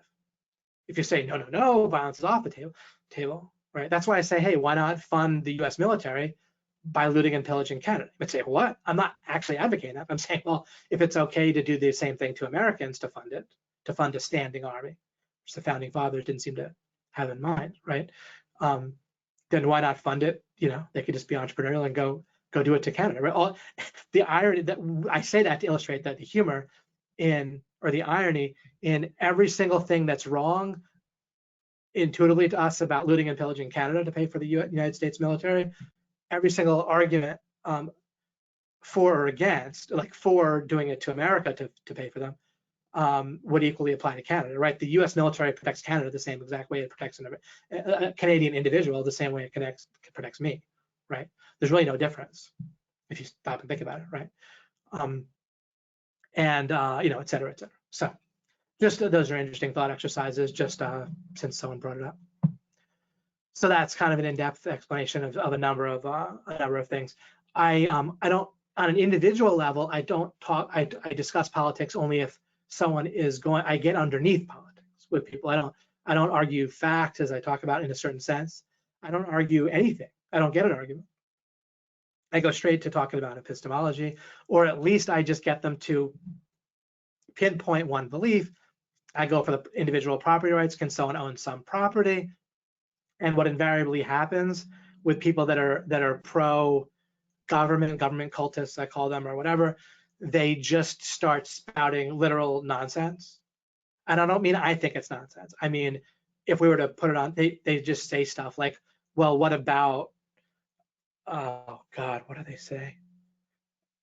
Corporations. What I'm saying? Like if I say individuals can own some property, so they'll just say stuff that's unrelated when I say nonsense. Like they'll just run out the clock until you don't, like they won't address the issue.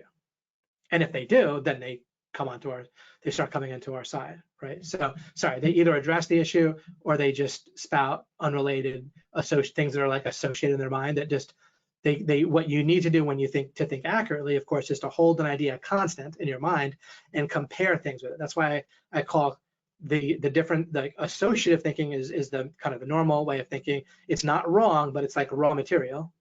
It's where our kind of memory, everything. It's how we gain information about the world, our memories, our thoughts that come to our mind.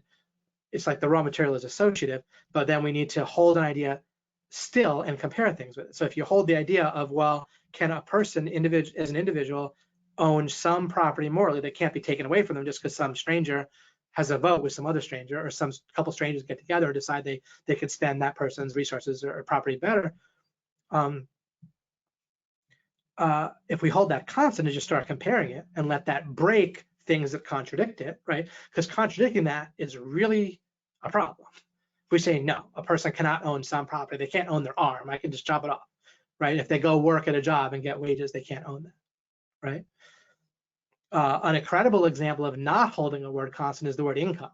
When the income tax amendment was passed, I'm meandering into some historical truth, but it's an interesting illustration. When I say historical truth, I mean history, which isn't of the same nature of truth as certain other things. I can't prove it, but I believe we could look historically and see that this is historically accurate as far as we can understand any history. The word income meant passive income. So the word literally meant it was an amendment that said the government can tax passive income, like income from certain sources that weren't wages. Anything to do with going out and earning a living was not at the time covered by that word. And then what the government worshipers did was they literally societally changed the meaning. So there's no new amendment was passed, no new anything was passed. They societally changed the meaning of income to include wages and money that you would make as an entrepreneur, as well as like wages still, like you're going out and working, doing something and making money. That's not passive income, that's active income or wages. There never was an amendment. It isn't currently constitutional to tax wages, except that the word income got changed in society, and that ended up making a massive, radically massive, to the tune of trillions of dollars a year, or a trillion at least dollars a year, in property being confiscated just from changing a word in a way that is, of course, nonsense. You can't change the meaning of a word and think accurately. You can only change the meaning of a word successfully and use it to defraud somebody in an argument, or twist thinking to an inaccurate way. Inaccurate thinking is not helpful, obviously, and that was done in American history. Anything to do with wage taxation should be, anyone involved with doing it should be an enemy, a domestic enemy of the Constitution, which a lot of people are sworn to defend us against. So as far as I can, do the logical thing. All right, I'll wrap this up before too much more. Mike says, welcome to the show. Flesh said, this is what nobody else is saying. Yeah. So yeah, there's a lot different. Vincent says, "Wow, I would love to dig deeper into climate change. Can we go more in depth and explore the?" Well, I don't really have a lot of knowledge specific to climate change. Maybe at some point I will, and I'll do it. What I will do is dig into evolutionary theory, and that I have a lot of knowledge about. And it's fascinating because the fundamental flaw, there's a ton of individual flaws of macro evolutionary theory. Microevolution exists, but macro evolutionary theory is a creative force. Doesn't work, not even close. It's ridiculous. But it fails at its core. It fails because of local peak theory. And what's interesting is so many people believe evolutionary theory, which is further proof that they're blind to local peak theory. Because anyone who believes in evolutionary theory must not understand local peak theory, because if you understand local peak theory, there's no way you get fooled by evolution. It's too obvious an example of it, right? You can't, with mutation and natural selection, is never going to get you over a local peak from a cockroach to a tree, right? And it's not even a higher peak. A tree has less grandkids than a cockroach. I understand that a cockroach is not an evolutionary ancestor of a tree, it's an ancestor, but it's the same thinking in shorthand. So what I will do is go in depth into evolutionary theory because it's instructive. I understand that it doesn't have a practical impact on our lives directly, but indirectly it's very instructive as an example. And you'll see the pattern repeating everywhere. With this idea of election fraud, you see the same pattern of how people act. I can't prove whether or not there was enough election fraud one way or the other. I'm not going to necessarily get into that much. Although we can all, it became a topic because it's a major piece of current events. Perfectly fine to talk about it in our posts. I might refer to it, but I don't know that I'll get deep into it. Maybe, but I don't have enough knowledge to get deep into it. I've looked at it fairly deeply, but not enough where it rises to the level, in my opinion, of a law of implication webinar. But you see the same pattern with how it's treated as evolutionary theory.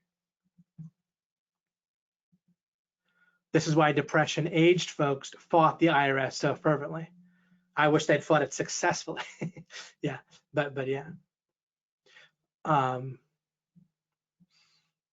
Mike Long, an economist, revealed that upward mobility in the USA over the last 100 years was nil, same as medieval Sweden or pre-Victorian England. What happened 100 years before? The 1% income tax was enough to collapse all individual growth. Yeah, amazing. Oh, quote unquote one. Right. It was also a tiny tax on passive income was how it was marketed, and then that wasn't the moment that destroyed the American government, but it was a massive thing. I mean, you could argue that it was well destroyed before then, or it never was legitimate in the first place. Of course, there's no such thing as legitimate government if you mean in the way that people understand government. That's a logical thing. That's not a political philosophy. A legitimate government would have to somehow legitimately take property away.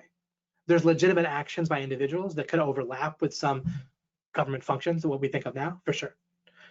So an individual could legitimately perhaps take property away from someone else. We generally talk about self-defense and that sort of, right, or defense of others, or undoing like a fraudulent thing. But a government can't, like, you can't assign somebody and give them a badge and say, now you're on a different moral plane than someone else. You can do something that's immoral for a citizen to do, but it's moral for you to do because you're a police. that is illogical. It's impossible. Like it's philosophically impossible. Of course, in practical application, that's what's done. That's what a policeman is someone that dresses up in a funny blue suit. They stick a badge on him. He promises to obey orders, and now they're treated as if they have different moral rights than other people. Right? If a policeman tells you to do something, you're supposed to do it. They're, and so forth. Someone could say, no, David, he doesn't, blah, blah, blah. Believe me, I'd end up proving my point. Of course, there's limitations on, and so forth, but ultimately it'll end up being right about that. Okay, but doesn't mean I won't listen. Doesn't mean that if you show me how I'm wrong properly, you won't do that. I don't mean I'm infallible. There's a difference. The difference between me being confident that 13 plus 17 is 30 and saying you're not going to show me to be wrong about that, and me being arrogant.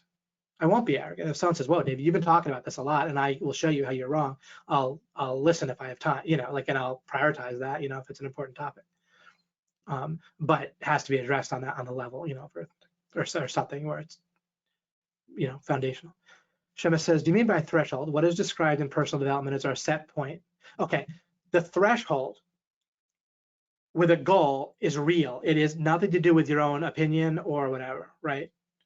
Our upper limit of financial wealth, upper limit of what we feel. Yeah, so no, I'm not talking about a limit that's set by your mind, or what is the limiting belief. It seems to be what you're describing here as a limiting belief. A threshold is what you need to actually get over the what you need to achieve a particular goal. Some things in life might be unlimited. You still want more and more of it, but there's plenty of things in life where you don't need to beat out other people. You don't need to be the best in the world, et cetera, et cetera. You just need to do something well enough that you get the full benefit. For example, getting into college, and let's say you're taking SATs and getting grades and doing, you get it. Let's say you want to get into Harvard or Hillsdale College. Say you want to get into Hillsdale College. As long as you get over the threshold to get accepted, that's not a limiting belief. It's not something you come up with in your head. It's a real thing. It might not be even fully objective. It might be a little bit subjective, but if you get in, right? You didn't need to do even better on your SATs or get even higher grades. And that comes up all the time. I gave the example of relationships, right? You don't necessarily need to find your soulmate or the best person on earth for you. That may or may not exist. I don't have an opinion on whether there's a particular soulmate or not, but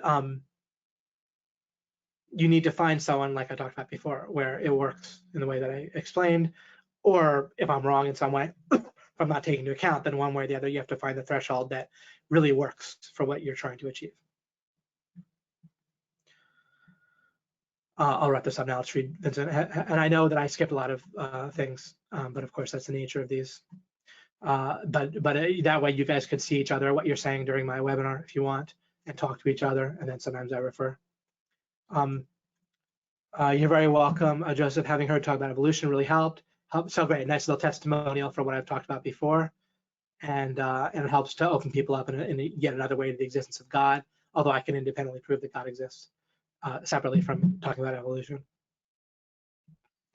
Bobby said, love this discussion. The methodology about knowing truth speaks to my soul. I'm really glad. Those are the kind of people I'm hoping to talk to first and now are the people that, for whatever reason, when I start talking, it works for them, and it feels right. And there's a lot of those people out there, and I want to get them on these webinars. If you know anyone like that, get them on here. And I want us to get our ideas right as the core. Everything about the way I do things is building from the right seed. I'm not just about, oh, look how many seeds, look how many followers. Again, I do want to get to everyone. But most important is to get your foundation right and to then build right? You get your foundation right and you build wrong, that's not good either. You want to build the right next floor on top of the foundation and so forth. And so the people that are kind of closest or to whom I feel right, to some people I just won't feel right, unfortunately. And whatever, I/what I say, Tampa Bay pulls it out. There's one. Good to hear. Thank you, David. I get it. Wonderful, Bobby. Great to have you on board. Always enlightening to hear what David has to say. You're very welcome. Nothing new here, yet everything is new. The Mills effect. Love it. Exactly. Right. Like this was meant to be from scratch. For people that have followed along with me for years, like Julie, I wouldn't say anything exactly new yet. It certainly somehow feels new and useful to hear. Good. Proper marching orders, get some closer folks. Of course, like if someone seems far away, we don't exclude them. I'm not excluding anyone, but in terms of where, you know, it's even more for you guys than for me, but also for my tone. I definitely had my tone today geared toward new people, of course, but not defensive or how I might be if people were particularly feeling like, why you talk about this? I don't want to hear this or that sort of thing. So much better than watching football. I love it. Thanks, Joseph. Danusia, I'm beginning to understand something in relation to my situation. It makes so much sense. Oh, great. The relationship stuff might have helped our business. Great. Very welcome, guys, from scratch. Hashtag awesome. You're very welcome, Maria and Brian. Thanks, guys. You guys are awesome. Thanks so much for your participation. Lots of people on the webinar today. I love it. I appreciate it.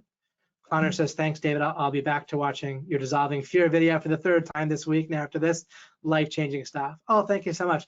We'll have to put that video on our page. I think that's a good. I'm glad you reminded me of that. And then I'll probably put the old proof of God on there. I think it was probably just fine, but we'll revisit it new. But I'll see about that. You're very welcome, Megan. Very welcome, Alan.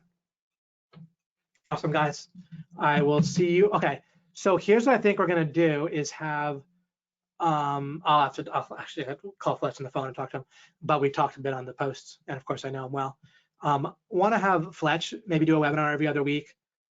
I'll play it by ear early on where there's a number of webinars I want to kind of get under our belt maybe early, but on the other hand, I don't want us to get necessarily in the habit of I'm running a webinar every single week. It could strain attendance, it could strain my ability to have things to say. And it could be great. And I also want people, I want to kind of decentralize this off myself. Fletch is great with running webinars. He's a strong in so many ways. And so I'll look to have him maybe do every other week if you'd like. Anyway, I'll see this. I can even stop recording and just say this.